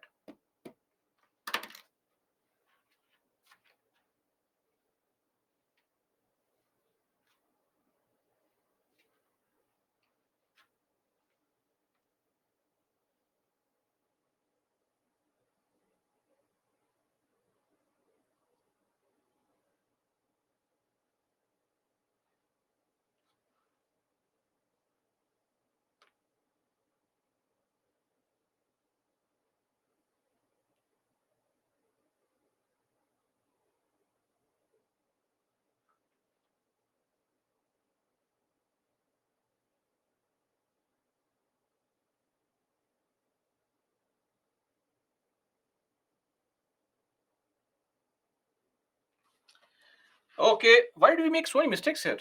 A bill amending the constitution requires no recommendation is required, right? So one is wrong. One is wrong. Good old days of elimination, right? This is the answer. When a bill is presented to the president, it is obligatory for the president to sign. Yes, correct. A constitution amendment bill must be passed by both the Lok Sabha and Rajya Sabha separately by a special majority, and there is no provision for joint sitting. Absolutely correct. B, 2 and 3. Last question, and then we'll take a break. Question asked in 2013. Okay, Tarun. This is also an easy question. Somebody says, when you say easy, it's more pressure. Don't take tension, no pressure. But actually, it's an easy question.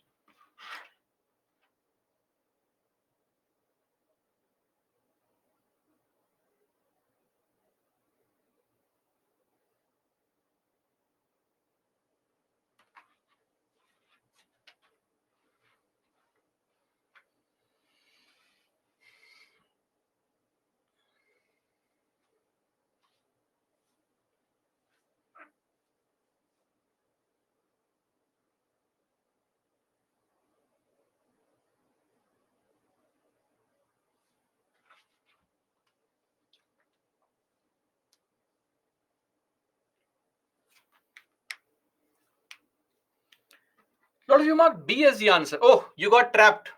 So tell you, innocent aspirants here. See, one is wrong. An amendment to the Constitution of India can be initiated by an introduction of a bill in the Lok Sabha only. It's wrong, we know. This can be any house. But those who mark B as correct, you fell prey to a small play of word here.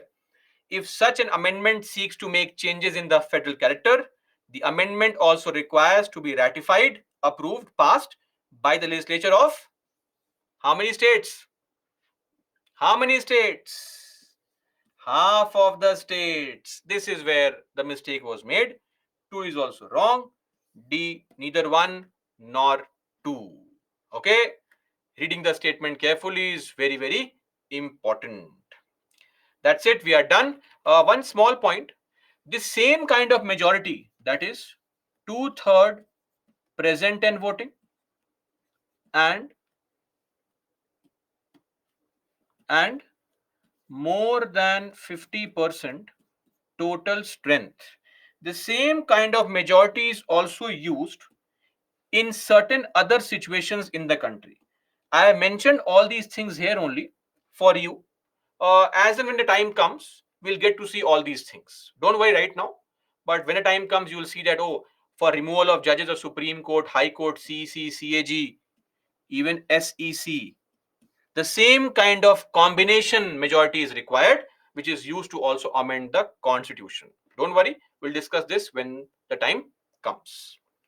Okay, let's take a break now, guys. Sorry for the extended delay. We'll come back at 7:10 and we'll continue our discussion further. Break, please.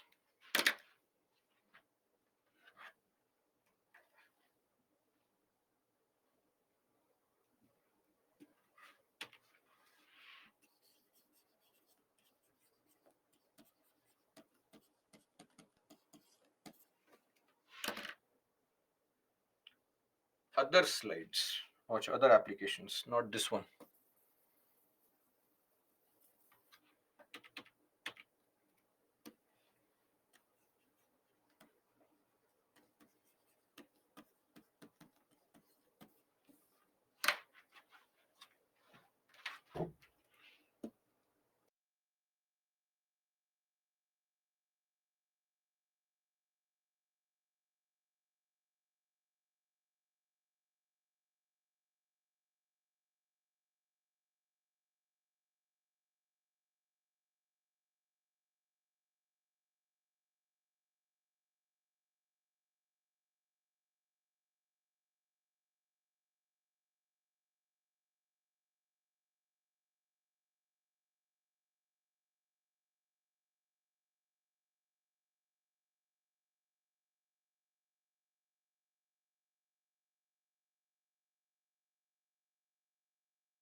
Okay, let's continue.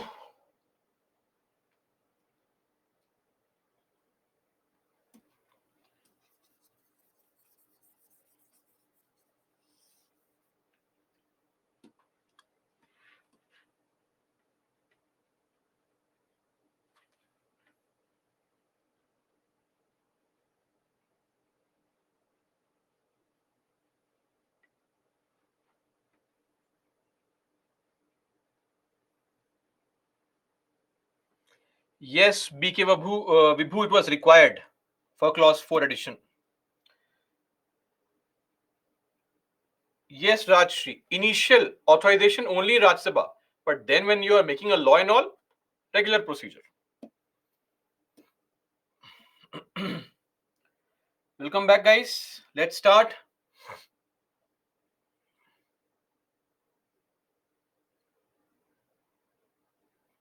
Durga, first class. In the first class, I mentioned which book to read. You please refer to that one. That is why I took entire extensive 1 hour session just to explain what books are required, just to avoid answering questions like these. But clearly, it did not have any effect. Great, Sundar. Thank you. Let's continue. Okay. Now, let's move on.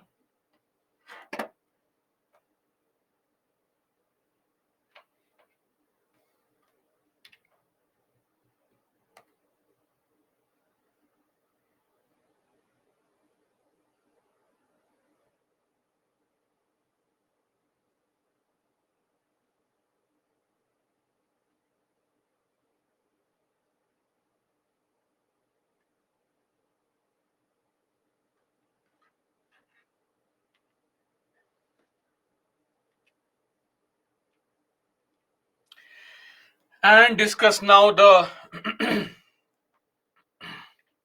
types of bills in the parliament. So, bills in the parliament can be categorized along two lines. Okay.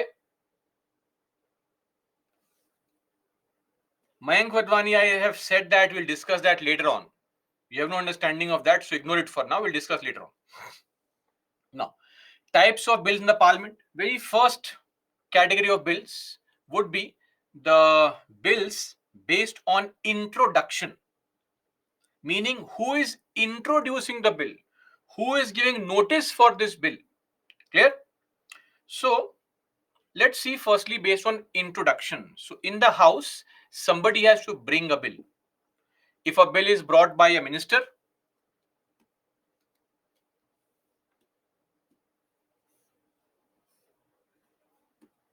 by a minister, we will say the bill is a public bill. Can also say the bill is a government bill.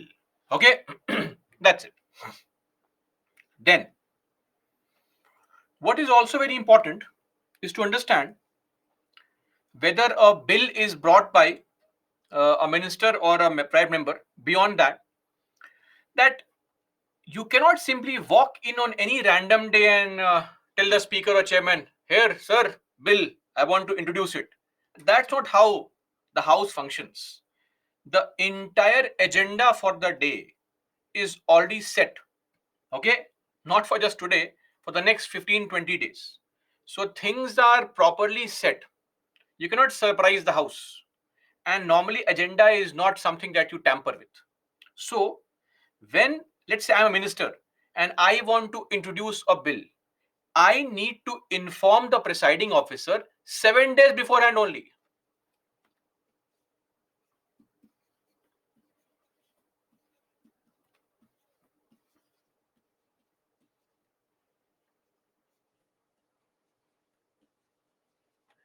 Prior notice of 7 days is needed. Are we clear? So if I want to get my bill introduced, say today, I should have informed the house 7 days beforehand at least. Then will I get a date by the presiding officer that, okay, on that day you can come and introduce or read your proposal in the house. Clear? Now, sometimes the government wants to urgently bring a bill. Very simple. If you can get your bill published, a draft bill in the Gazette,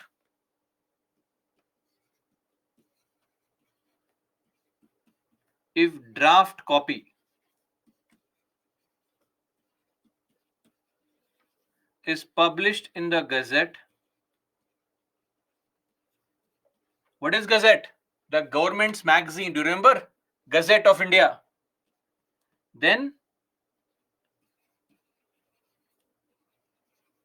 1 day notice needed. Only 1 day prior notice. That's it. Nothing else is needed. Clear? So this is for ministers. But what's a private member bill? As the name suggests, a bill which is brought by somebody who is a private member, who is a private member, meaning a non-minister, introduced by non-minister MP. A private member can be from BJP. Yes or no? A private member can be from BJP. Possible? Yes, of course, possible. There are 300 MPs from BJP. Only 40-50 are ministers. Others are all private members only. Okay. Now, when it comes to ministers, 7-day notice is required. But for them, 30 days prior notice. Okay. 30 days. See, one reason is that these private members do not have the expertise because they are non-ministers. A minister has the expertise of people like you, bureaucrats, entire gamut of IS officers, secretary, special secretary, OSD, additional, deputy, joint, all these people to have a perfectly carved out bill with no legal inconsistencies whatsoever. But these MPs, they don't have such expertise. They have just one personal staff, and that's it. So the entire burden of ensuring that the bill is logical, not ultra vires the constitution, etc., falls on the shoulder of this MP. That is why we have to double check on all these things. Okay. Now, when it comes to these bills, you cannot randomly start giving notice every day. There's a limit. Maximum 3 bills per day, per member per session. So in every session, one MP can only give notice for 3 such bills. And also, so you know that we have sitting every day, Monday to Friday. After 2 p.m., these bills are discussed. Don't think that the private bills can be discussed every day. No, no, no. Only Fridays. In fact, in reality, it is done only alternate Fridays, but only Fridays. So these bills are discussed only on Fridays. You can give the notice only on Friday, right? That's how it is, sadly. So private members don't have this opportunity of giving all these things. Just to tell you, in the last few years, and when I say few, I mean to say last 50 years, more than 50 years, not a single private member bill has ever been passed. Ever. Right? Last time it was passed was in 1970. Last time. And so far since independence, or rather since 1950, so far only 14 have been passed. See, I think there was in this year 1956 record of 6 private member bills were passed. But that's the only thing. Right now, in the last 53 years, not a single such bill. There was this very famous bill brought by Tiruchi Siva. That bill was on the rights of transgenders, and that bill was passed by Rajya Sabha. But when it went to Lok Sabha, the government had no interest of passing the bill. They dropped it, saying, "Don't worry, Mr. Tiruchi Siva will bring a better bill." Right? That's there. That is why, let me tell you, in the 16th Lok Sabha, the previous Lok Sabha, that is from 2014-2019, 999 notices were given to introduce the bill. 10 were discussed. 10. 1%. 1% bills were discussed. Clear? Only Fridays means, Vaishnavi, that such bills can be introduced or discussed only on Friday. Are we clear? Everyone? That bill, which bill, Ramadevi? This last one. The last bill to be ever passed was the Supreme Court Enlargement of Criminal Appellate Jurisdiction Act of 1970. So this bill was the last one to be passed. Name not important. Clear?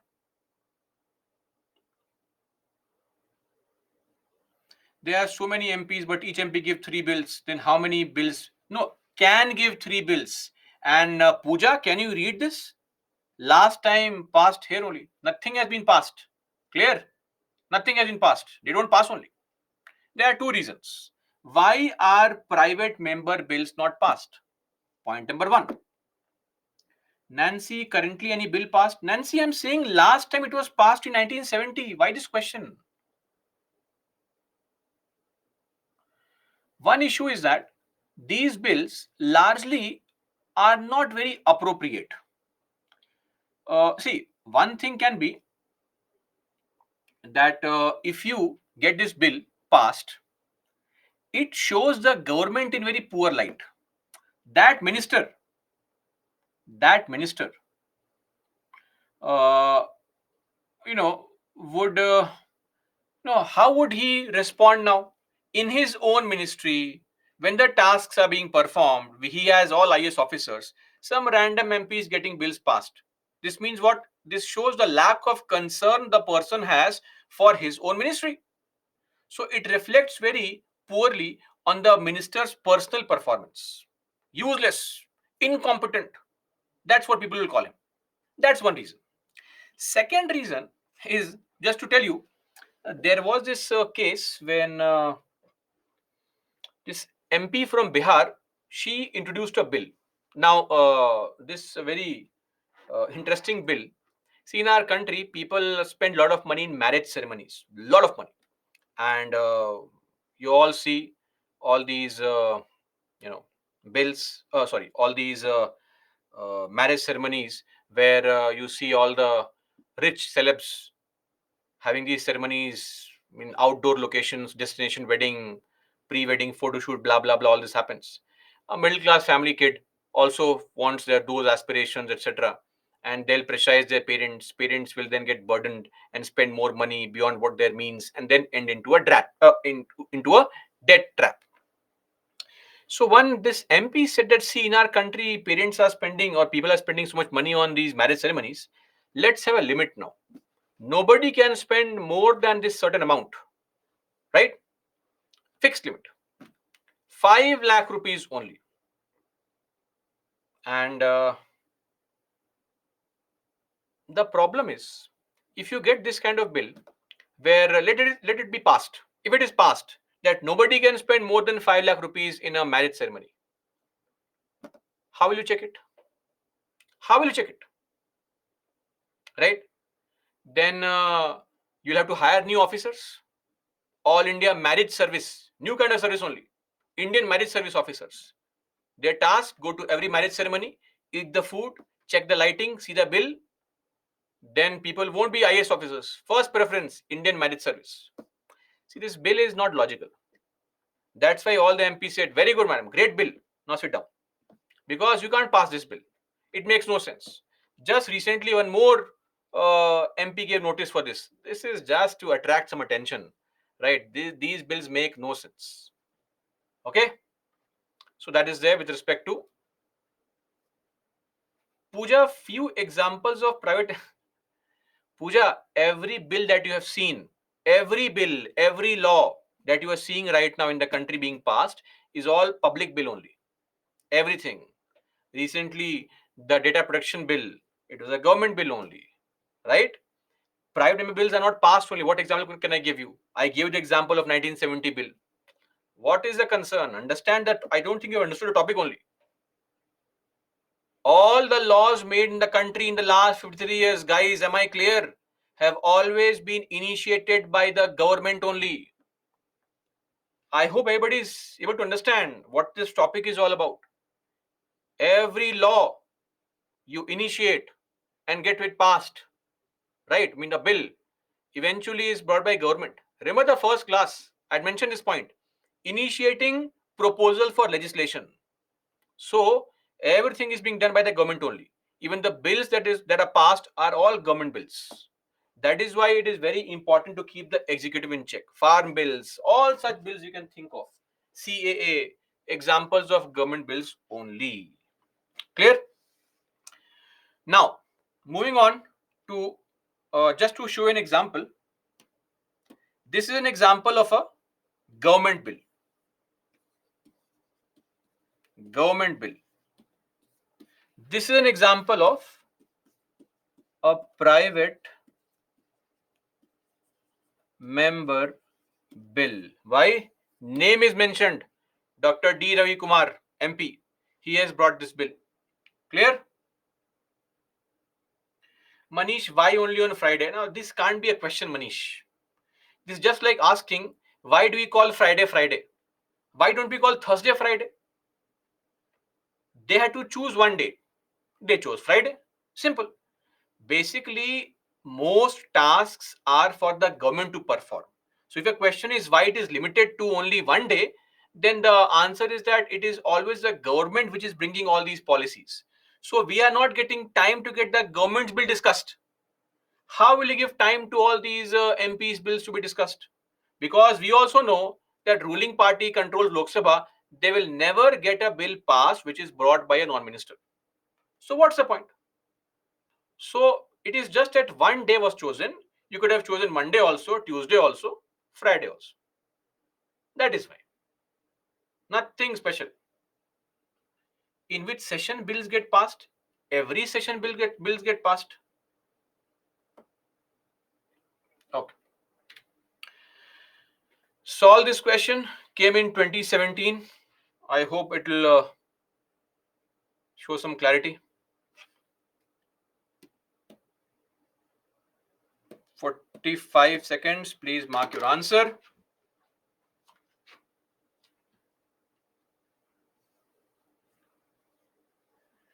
Aman, I think I should have given this answer only. More appropriate.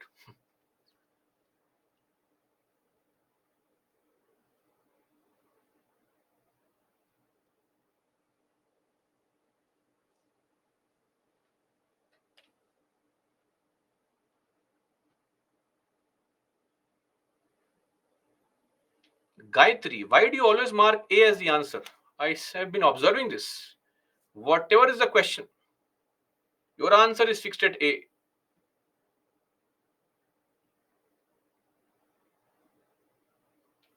Anyway, so a lot of you got this correct. A private member bill is a bill presented by member of parliament who is not elected but only nominated. Is this correct? Of course not. Right?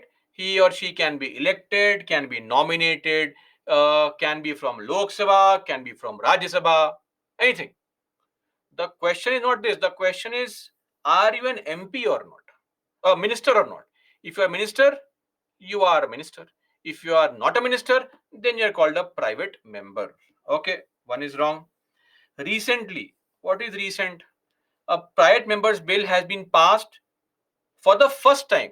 So if somebody says recently came in 1970 also, first time is definitely wrong.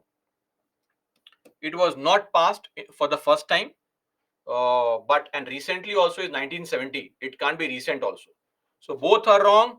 D is the right answer.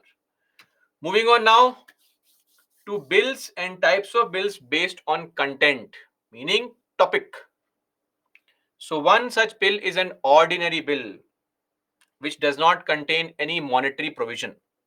Second would be a financial bill, bills that deal with monetary provisions. And third will be a constitutional amendment bill, bill which deals with amending the Indian Constitution. We have seen this under Article 368. Bhuvanesh, you please focus on studying. Useless messages, again, I have to point out.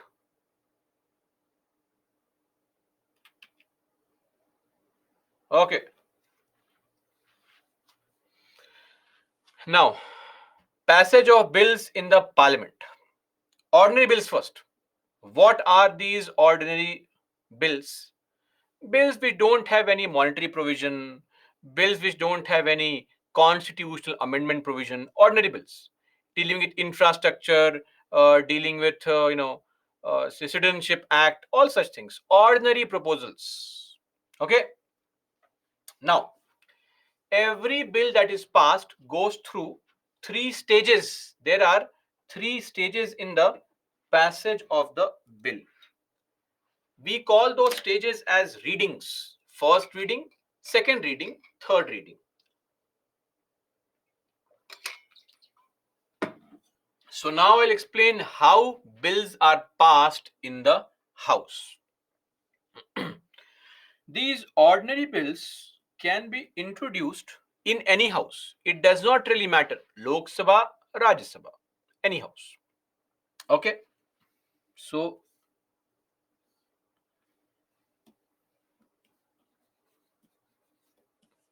introduction,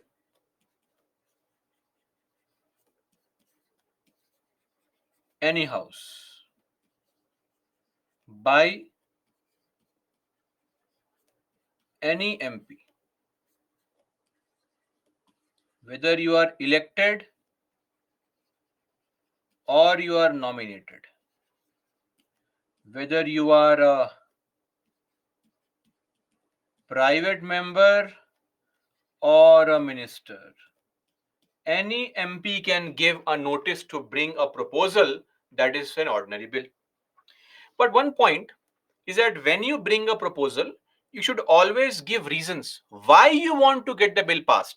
And you have brought a proposal. The House wants to know, why is the law required? What's the need of this law? Why does the country need this law? So every bill also contains, every bill or every proposal, same thing,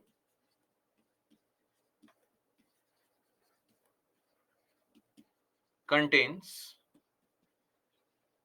statement of objects and reasons.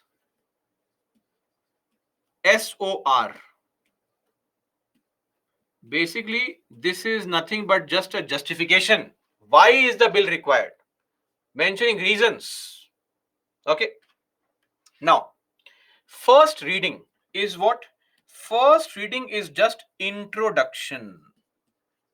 So what is going to happen is the MP, whoever it is, minister, non-minister, we don't care, some MP in the Lok Sabha or Rajya Sabha will enter the house. Mind you, notice was given 7 days prior only. So now say 2:30, time is 2:30. The speaker says, yes, Mr. ABC, now read your proposal. What do you want to say? So the MP gets up, minister gets up and says, sir, I want to raise a proposal. I want to introduce a bill in the country, right? And then we'll explain. So member seeks the permission. We call it leave of the house. Not leave the house only, leave, permission of the house. Title and objectives are read. Why do we need the bill? What's the basic premise? Just a summary of the bill. Okay? No discussion will take place on this particular bill because you have just read the bill to the house. very basic information. This is what is called first reading. Done. First reading is over. First stage is over. The bill has been put in the house in front of everybody. Now the members can read, understand, comprehend, absorb, and discuss the bill. Bill is then published in the Gazette also, the government's magazine. We can also read the bill. We can also give our input. Clear? Now, second stage, meaning second reading. Second reading is now the discussion. So when the bill has been introduced, it is very important that the House discusses the bill. Are we clear? The House will discuss the bill. So bill receives detailed scrutiny, meaning comprehensive discussion will take place. That's the assumption on the bill. Now, sometimes think of it. Our MPs, most of them are very, very intellectual when it comes to debating on caste and religion. But when it comes to uh, technical matters, the MPs may not have the understanding of that technical matter. Okay. Now, what the MPs would want, let's say I am the minister or I am an MP, I have given the notice, I got the date confirmed, I came, I read the bill. Now the MPs can immediately say, Sir, I raise a proposal. This bill is too complicated. Please send this bill to some committee. So, what's the concept of this committee? Just a sec, guys.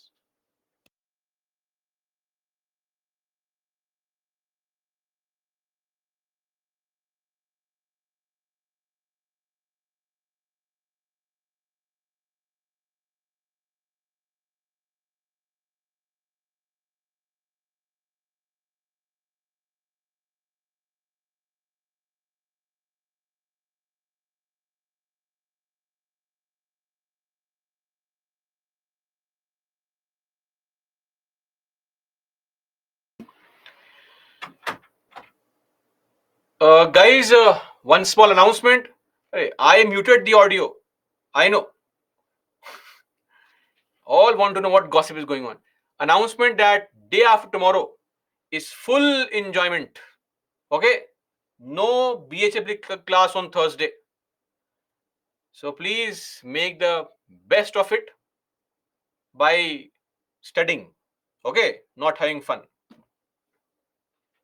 Of course, I say this and you'll do it. Jan Mashtmi. Dheeraj, explain this also. Sir, what to repeat? On Thursday, we have a holiday. Simple. Divyanshi, matlab. Meaning no class on Thursday. Okay, let's not waste time. I can't explain this. Only polity. So, as I was saying, bills are technical in nature. Okay. So, our MPs may not have the understanding. So, what can be done is the speaker can say, okay, you four MPs, you are very good at these tax matters. Take this bill, read the bill, go home, read it, understand it, make pointers, and bring the copy to me. Now I will table this bill in the House, and the House can have discussion. That's a very unique way. Expertise of some MPs can be taken on certain proposals. They can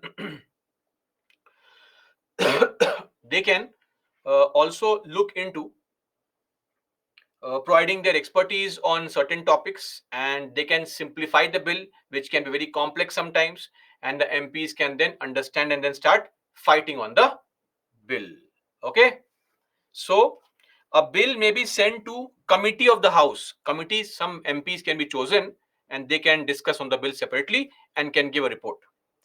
Joint committee. So in fact, there are some committees which are joint committees, meaning MPs from both houses are there. A very, very good example of this kind of committee is DRSC. We'll discuss this in detail later on. So I'm not writing the full form, just know DRSC. Okay. The full form is departmentally related standing committee. But let's discuss it in detail later on. DRSCs. In fact, we have 24 such DRSCs on agriculture, health, coal, energy, finance, home, education, all these things.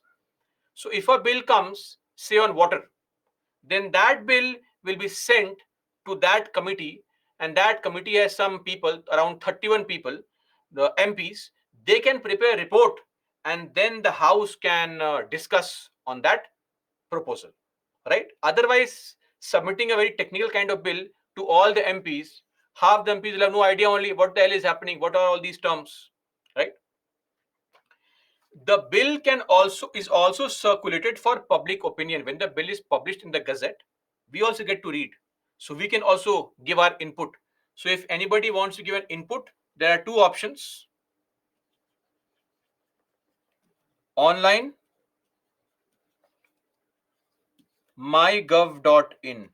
This is not a part of your polity syllabus. I'm just telling you as a side note that informed people can give you can give some opinion there also. Go to the website and give your opinion to the government. Nobody cares, but no, some people may read it. Don't worry. Give your opinion. Or you can also write an application, letter, etc., and send it to the Lok Sabha or Raj Sabha, whichever house has brought the bill. That is what is called. That officer is called Secretary General in the Lok Sabha or in the Raj Sabha. So you can write your input, send it. They will get the application or letter and throw it in a dustbin. I mean, they may open and read it also. It's possible, but 1.4 billion people, etc. Right? So difficult.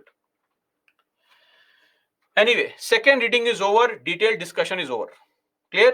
See, there is no time limit or time gap that after first reading take 20 minutes break or take 10 days break. The second reading can start immediately also. Right? On very generic and basic bills, this discussion can start immediately. Sometimes 10 days, sometimes 5 days, sometimes 2 days. There is no fixed time gap between these two stages. Once the MPs have discussed the bill thoroughly, MPs get bored. They say, no, sir, no. We want voting. New topic. Getting bored. New topic. Let's vote and end this discussion. So the third reading would be voting. The bill is put to vote. Who decides on sending bill to committee? Presiding officer. Who decides on voting? Presiding officer. Are we clear? Everyone? So first reading, introduction. Second reading, discussion. Third reading or third stage, voting. Simple. No complication only.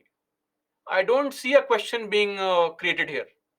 If you want, you can, but difficult to create a question here.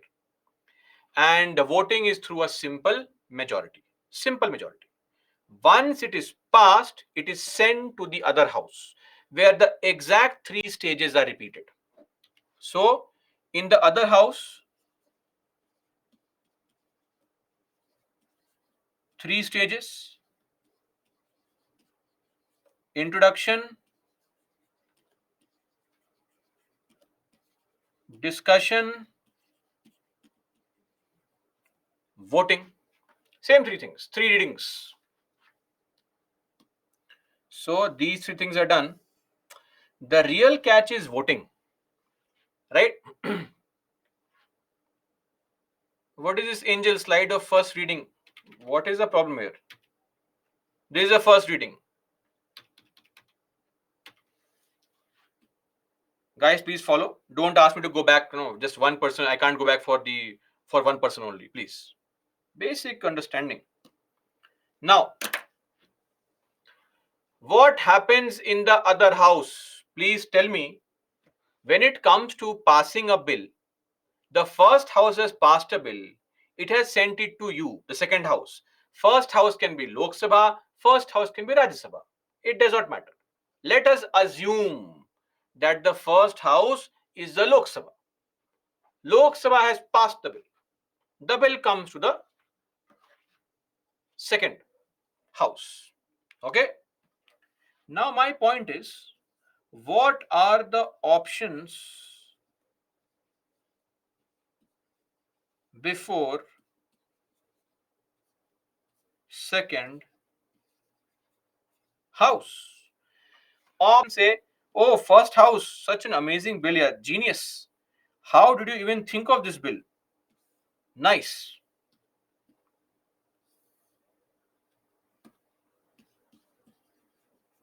They also passed the bill with the same majority. Okay? This bill then is sent to the president for his assent, signature, and he or she can do his own drama of veto powers. They have the veto powers. Second option, very nice, very sweet. Second house says that, see, I need to make some changes. They make changes and pass. So we say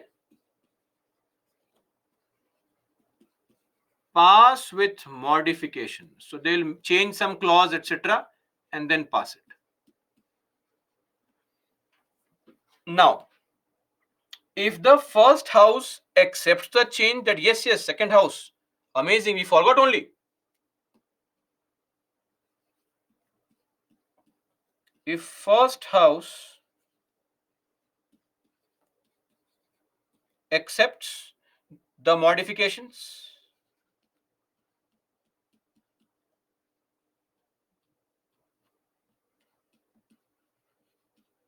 then the bill goes to the president, done. But the real problem starts when the first house says, no, no, no, no, no. Why have you made this change? I don't like this kind of change.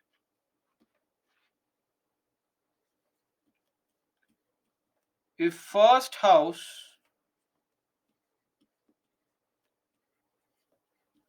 does not accept the modifications, then what happens? We'll come to it. Or there's one more problem. What if the first house rejects the bill?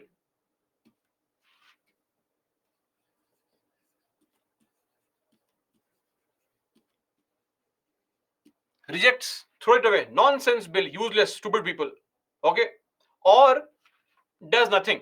The bill has come, the first house is sitting with the bill, like you sit with your PPTs, no revision, nothing. Same thing, exactly the same thing. Second house does nothing on the bill,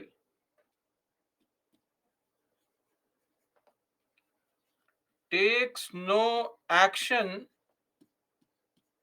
for 6 months. For 6 months, the first house keeps on waiting. What is happening? We have sent the bill, nothing is happening. In both these cases, there is a small problem. Problem is the conflict between both the houses. Either one house wants to pass the bill, other house does not want to pass the bill. Or one house wants to pass the bill, but in the but in different form than the second house. How will the first house know the changes? Nothing is secret. You make the changes and you send it to the second house, first house. It is mandatory. It is a parliament. They won't do all these things, change it secretly. Everything is getting recorded. Okay. Don't think that they made some change secretly and pass it and send it to the president. President sign it quickly. These things don't happen. This is not our friends group, guys. It's a parliament, right? So, okay. Anyway, so there's a conflict between these two in these two situations. So the point is conflict between two houses. You can call it a deadlock. A deadlock has occurred. Bill can't proceed only. Both houses are fighting. So what happens is, to resolve this deadlock,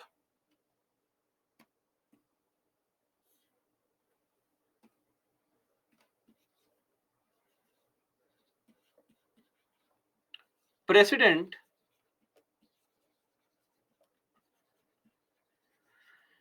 may call for A joint sitting. The president can say, okay, houses, don't fight. Come on, come together, sit together. Like when couples fight, couples therapy is there. Okay. So sit together and then discuss and then vote. Okay. Clear, everyone? No, Tushar. Yes, Tushar. Voting also happens for yes. If there's a change, voting. Clear? Prachurya, first house, it can be any house. Bill can be introduced in the Lok Sabha or the Rajya Sabha. Are we clear? Joint sitting. This is what is called a joint sitting under the provisions of Article 108. And this is something we have borrowed from what? Australia. So this is joint sitting, Article 108, which means both houses are going to sit together like this. All the MPs of Lok Sabha, all the MPs of Rajya Sabha sit together in the Lok Sabha office building only. Why? Because Lok Sabha has space. Don't worry. Clear?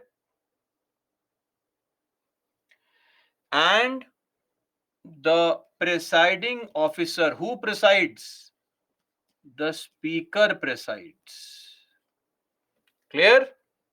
And since this particular joint sitting is taking place in the Lok Sabha,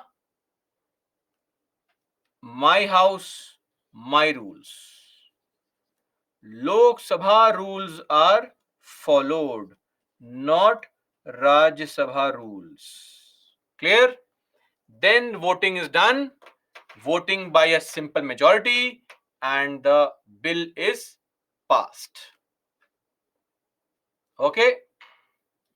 So Lok Sabha has 543 MPs, Raj Sabha has 245 MPs. You can see very well that here Lok Sabha has a numerical advantage. Yes or no? If there is any situation where the Lok Sabha wants to get the bill passed and Raj Sabha does not, the bill is always passed.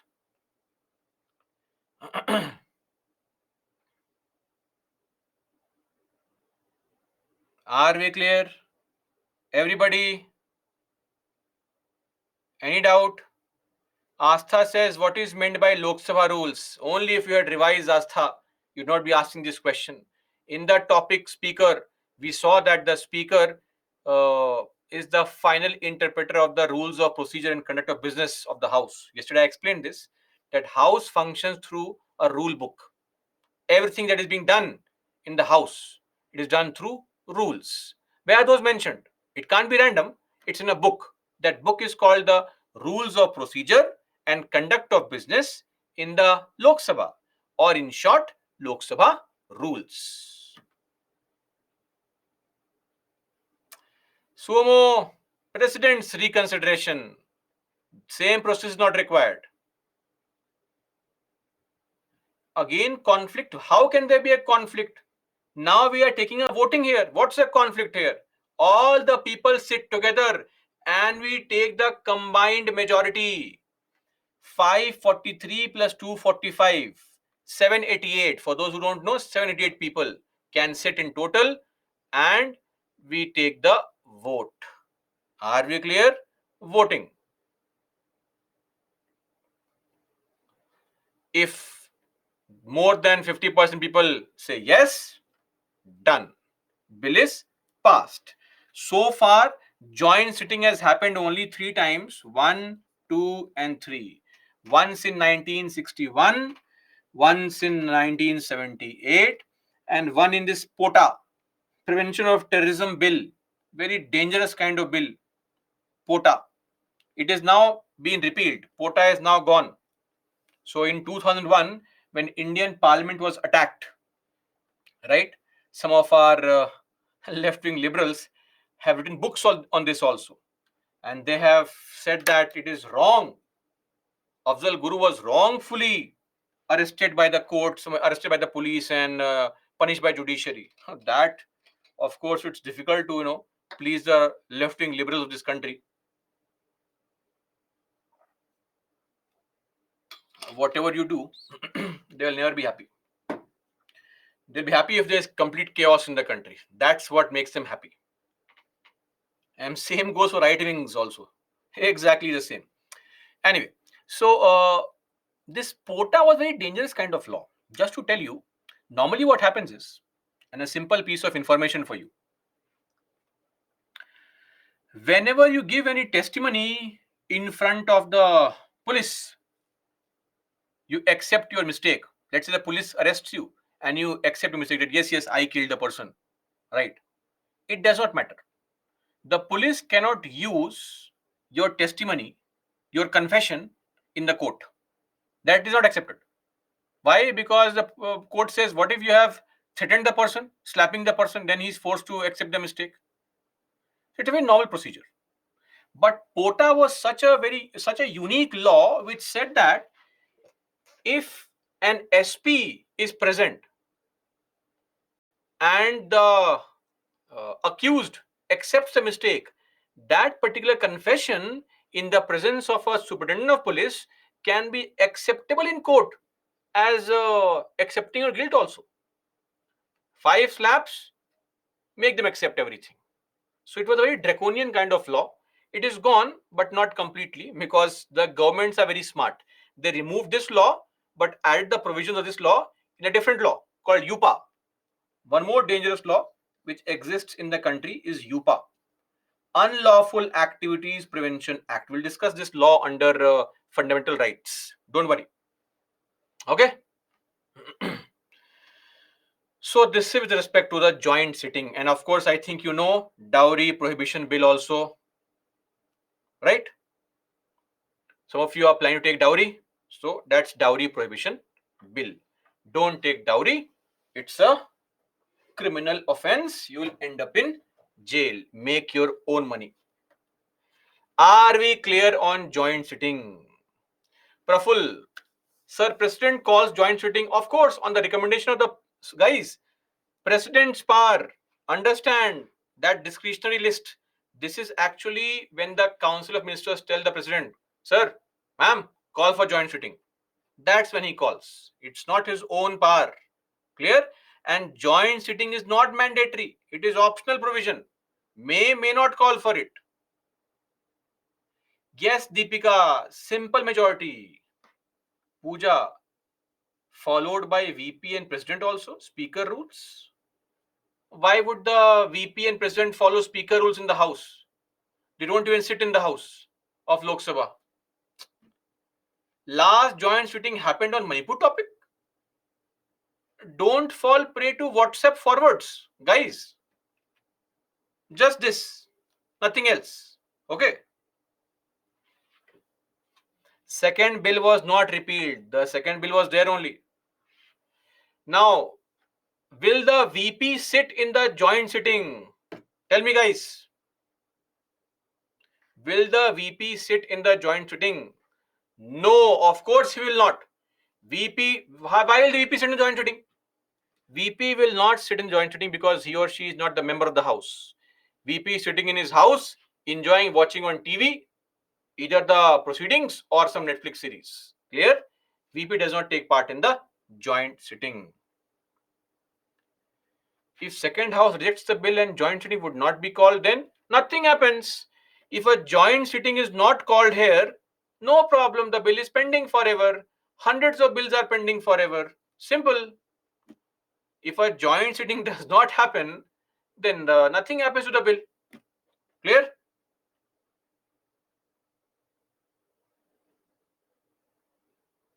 Yes, Shubha. Absolutely correct. Dheeraj, 6-month period excludes recess. Gopal, yes, speaker can vote in case of a tie. Lakshmi, you know very well what happens in tie. If there's a tie, what happens? Tell me, guys. What if there's a tie here? Then what will happen? Casting vote by the presiding officer, who is a speaker in this case. Does the president act as speaker in joint sitting? Why this statement, sir? He just calls. The presiding officer is speaker. Sir, how VP can vote? Anurag, that is a provision specially meant for presiding officers to vote in the house. That is why presiding officers vote only in case of tie. Nothing else. Done. Joint sitting over. Ordinary bills done. Now let's come to the second type of bills, which are called financial bills. A.S. Hussain had mentioned this yesterday only. Casting vote has recently in Rajya Sabha in 1991 it took place, in Lok Sabha 3-4 times in the last 20-30 years, once in 2008, once in 2014, once in 1997. So it does take place, but very rarely. Casting vote is not a regular thing. Now,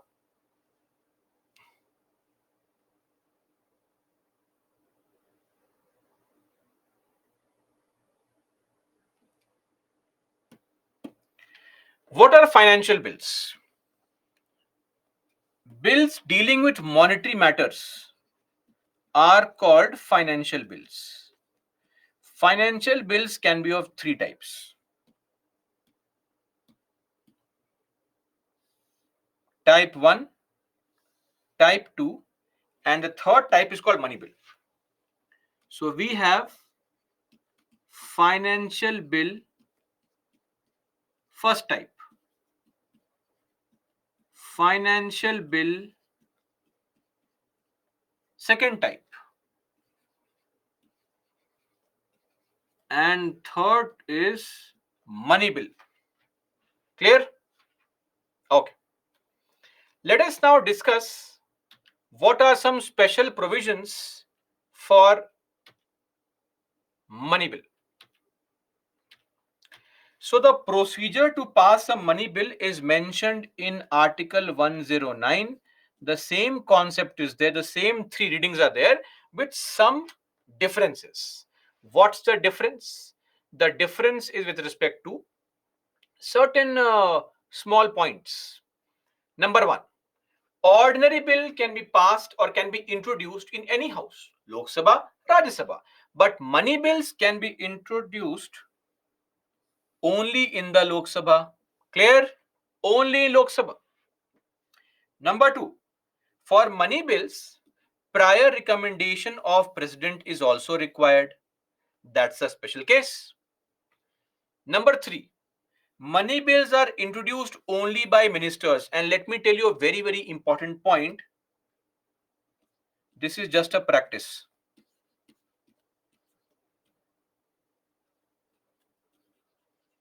It is not mentioned anywhere.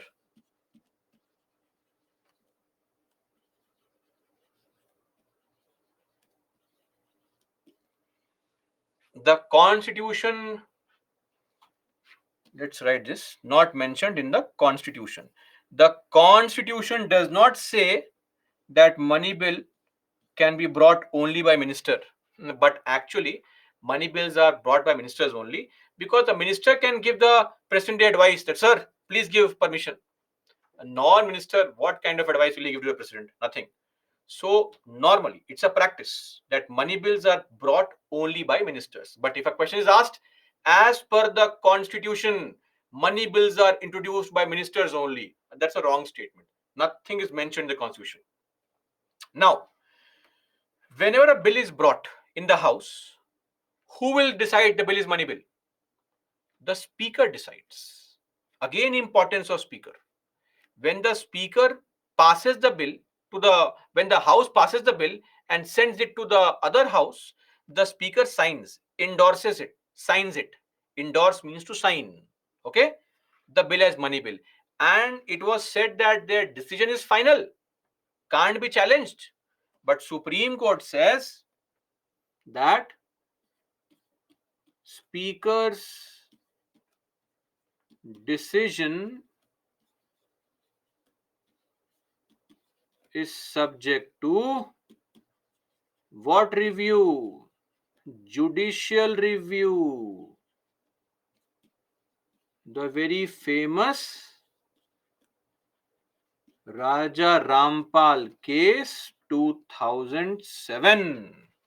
In this case, Supreme Court said, what is final? Nothing is final until we say so. What if Speaker is deliberately and wrongfully categorizing a bill as money bill? We can't let this happen. Sorry, Speaker. We can challenge it. Like in the case of Aadhaar bill. In the case of Aadhaar bill, the decision of the Speaker was challenged in the what? Supreme Court. Clear? A Charan, ministers means non-ministers? Anyway.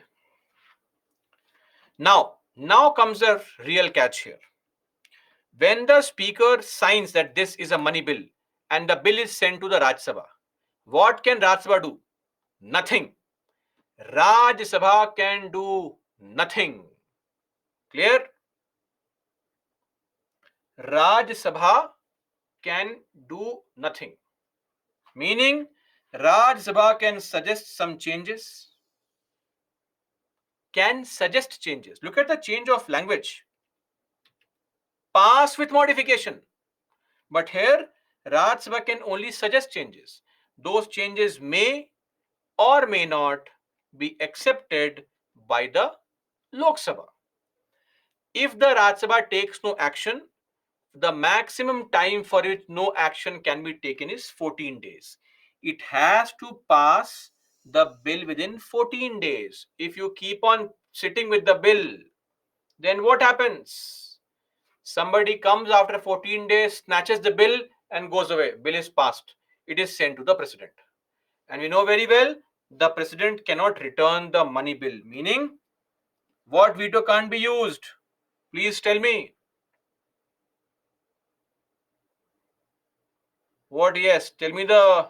Okay. Some of you have mentioned. Now, great. No suspensive veto. In case of money bill, there is no suspensive veto. Clear? This is the procedure to pass a money bill. But the question is, after all, what the hell is a money bill? Right? So, now the definition of money bill.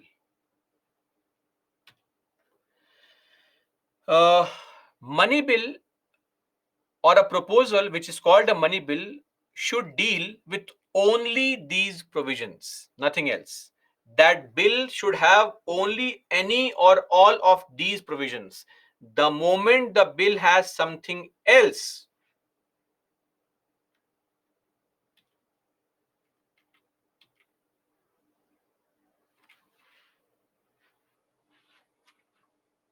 oh, speaker's decision, my bad, yeah. I was writing Supreme Court's judgment, suddenly I changed the statement only. Speaker's decision is subject to judicial review. Okay. So, money bill definition is mentioned under Article 110, and please don't complicate this matter. I will tell you how to mug up this entire 6 points. Very, very simple. Just hear me out. Any tax matter is a money bill. Any tax matter is a money bill. Whether you are imposing a tax, abolishing a tax, for some time reducing a tax, modifying a tax, that does not matter. Tax matter, only tax matter, money bill. Or any kind of borrowing of money by the government of India or giving guarantee. So, borrowing of money, if the government wants to borrow money, a bill is there, please allow us to borrow money. That's a money bill. Simple. Or the custody of CFI or contingency fund of India. The payment of money into and the withdrawal of money from such fund. So custody of CFI, money bill. Here the word monies is used. Just for those who don't know, monies is not incorrect. Monies is actually different forms of money. Okay, different forms of money, meaning uh, money can be in the form of currency, in the form of Indian currency, foreign currency, in the form of gold, etc. Different forms of money is called monies. Clear? Divyanshi, again, custody. Okay, third point. So I thought I'll just help you remember it, but some of you, clearly, two of you, have a problem with this word custody. Okay. You have a bank account. Who has the custody of the bank account? Under whose control is that bank account? Tell me. Your GPay or your phone is under whose custody? Under your custody. Are we clear? Simple. So, the control, the custody of CFI contingency fund, putting money inside, taking money out of these funds. That is called a money bill. If the bill contains that particular proposal that uh, we have to take out money from CFI, put in money under CFI, that's also called a money bill. Next, appropriation of money. What is appropriation? Please tell me. What is appropriation? We have discussed this word. Appropriation means to withdraw, withdrawal of money. Whenever you take out money from CFI, that is called a money bill. The entire budget is what? When you take out money to waste it, sorry, to spend it in the country, that's what? A budget. What is that? Money bill. Then anything that is called a charge expenditure. Charge expenditure. Remember? Salary of president, allowance of president, salary of Supreme Court judge, allowance of Supreme Court judge, pension, etc., salary of CAG, all these things are called charge expenditure. What is charge expenditure? No voting, only discussion. Charge expenditure, money bill.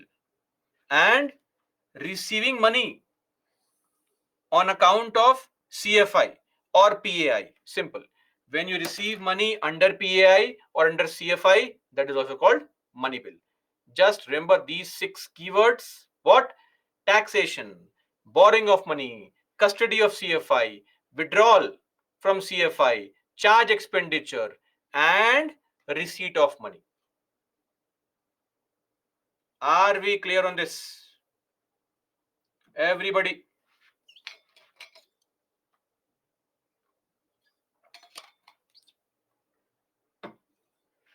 Now see, when it comes to money bill, the real point to understand is that the bill, so last point, this point, any matter incidental on these matters, meaning anything that is these, same thing, one or more, but only these points.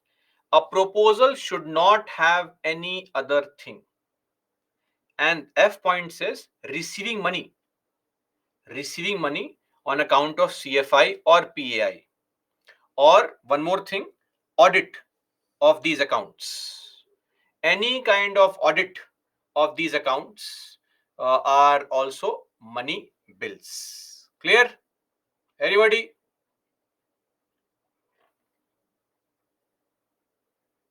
Lakshmi, bill on change in salary and pension. Yes, only that, nothing else. So I'm constantly telling you that only this, nothing else. Only this, nothing else. Why am I stressing on this? Because the moment you add any other type of provision here, this bill stops being a money bill. That's the problem. Okay. So I'll give an example now. How does a bill which deals with monetary provision not be called a money bill? That is a classic example of a financial bill. Type 1. This is mentioned under Article 117. Please follow very, very carefully. It's very easy to understand if you pay attention. So, back in the year 2000, the government wanted to improve the condition of roads, because it was found through NCRB data also that most road accidents happen because of poor quality of roads. Okay, so the concern was that if we don't improve the condition of roads, then the deaths will keep on happening. So the government said, let's do one thing. Let's impose imposition of cess. Let's impose an additional tax on tax, cess, some kind of tax on petrol and diesel. Whoever purchases petrol, diesel, they have to pay some additional amount in the your receipt only. It's there.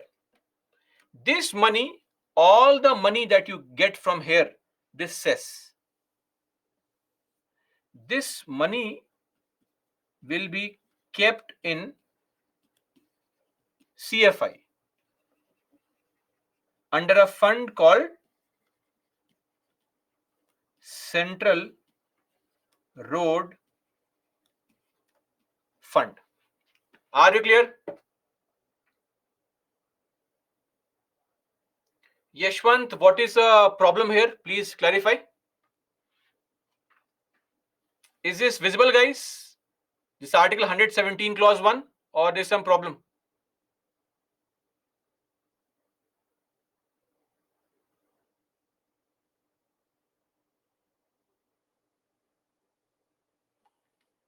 Just doing some nonsense. Anyway, so this my fund is to be kept in this money is to be kept in some account that is called Central Road Fund. My simple question to you: so far from what I've explained here, what kind of bill is this? Tell me. So far from what I've explained here, what is your assumption? What kind of bill is this? This is without doubt a money bill. Yes or no? You are directly taking money and putting it in CFI. It's a classic definition of money bill. No problem.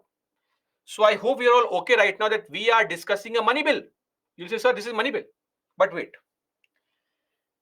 This bill also had a secondary provision. What was that? This Central Road Fund, this money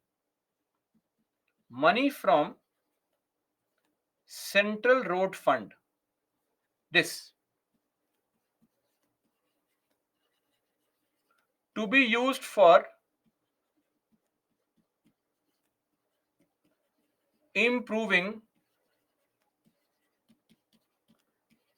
the condition of roads, the national highways,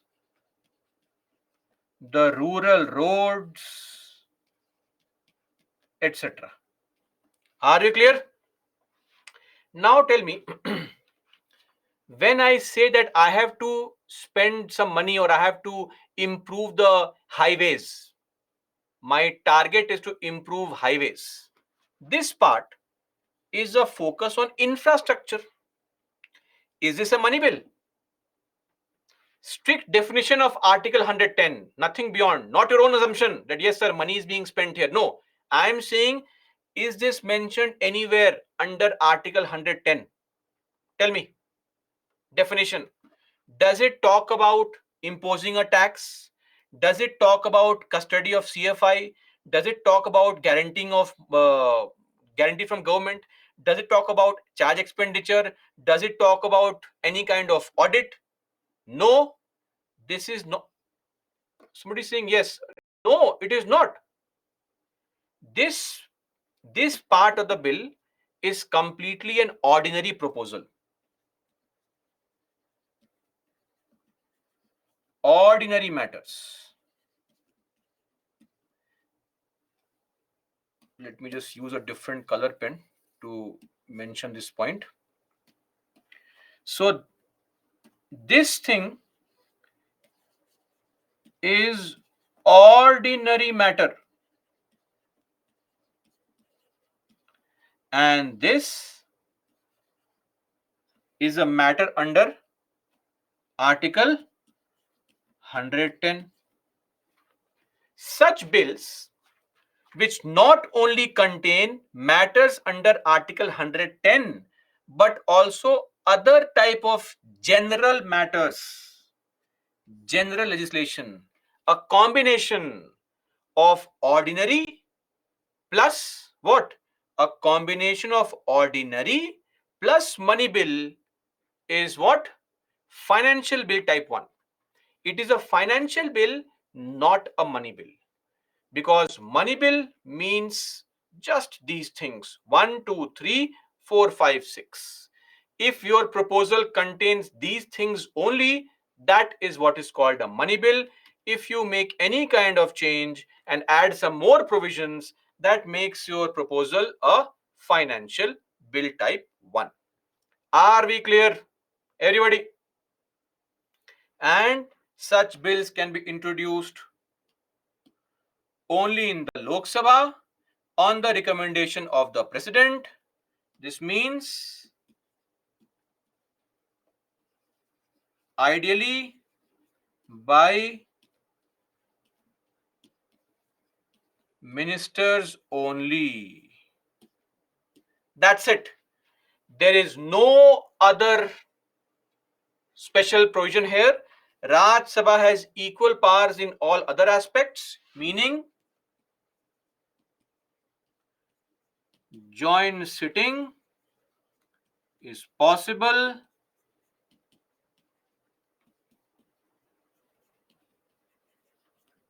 passing with modification possible. Every such thing is possible, nothing unique. Are we clear? The only point is the introduction process is the same as money bill, but when it comes to passage, there is no difference whatsoever. Clear? Done. We are done with financial bills type 1, and that should be it for today also. Clear? Let's end our discussion here only today. Tomorrow, we'll take up for discussion the financial bill type 2, and we'll continue further with our discussion on the other provisions, question R, 0, and all that. Interesting stuff to come tomorrow. Types of motions, NCM, budget passage, all such things tomorrow. That's all for me, guys. Jai Hind. Questions if you have any. And now, please, I hope now you have to understand that the political theory book must be read 10 chapters. Recommendation of President Basu means the president will approve. That's recommendation. Durga, is it binding to follow the order of president? Yes, it's binding. President's order. Raj Sabha will not suggest any modification for money bill. Mayank Vadvani, what are you doing, sir? Money bill. This is a financial bill. It is different from money bill, sir.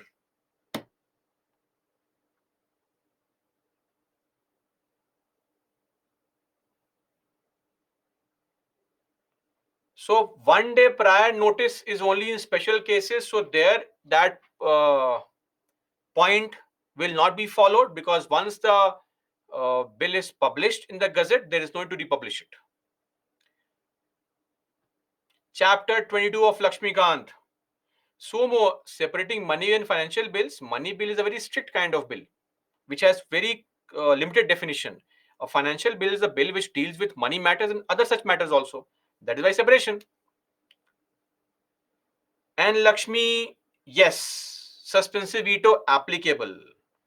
And Siva, see the video, you'll understand it recorded once. This is a general legislation.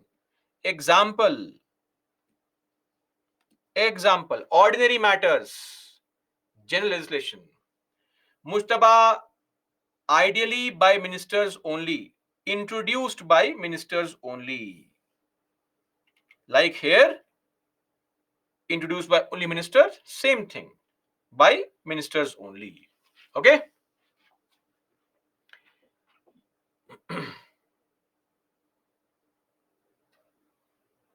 President denies to give permission. No, the president will not deny to give permission because the order comes from the Council of Ministers. Okay. Pavitra, I have explained this. Please see the video. Is it require prior recommendation? Yes, it is mentioned here. Basu, it is mentioned in the line. Don't ask a question which is mentioned right on the screen. Lakshmi, yes, cases, the content is important, not the case story. Who filed a case, how much money was taken, not that. Just the content. Okay? Are we clear, everybody? Great. Guys, I'm repeatedly telling you, I find that some of you are not revising at all. Sandeep, again, suspensive veto can be used here because I see the problem just with few people. So I'm just telling you, this is a very crucial time. Don't take these things lightly. Revision is what matters. No, Dwaypayan, there is no such criteria. CESS, cess.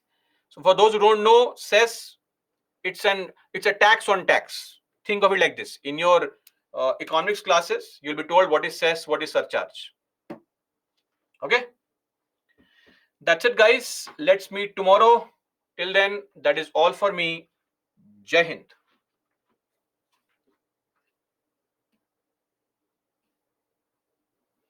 And leaderboard, let me show the leaderboard for today. So many toppers. Oh, Nikhil, Anita, Khushi, Anurag, Ritu, Poonam, Basu, Mansi, Shesta, Kamlesh, Sushma, Saurabh, Ria. Toppers for the day. Okay, that's all, guys.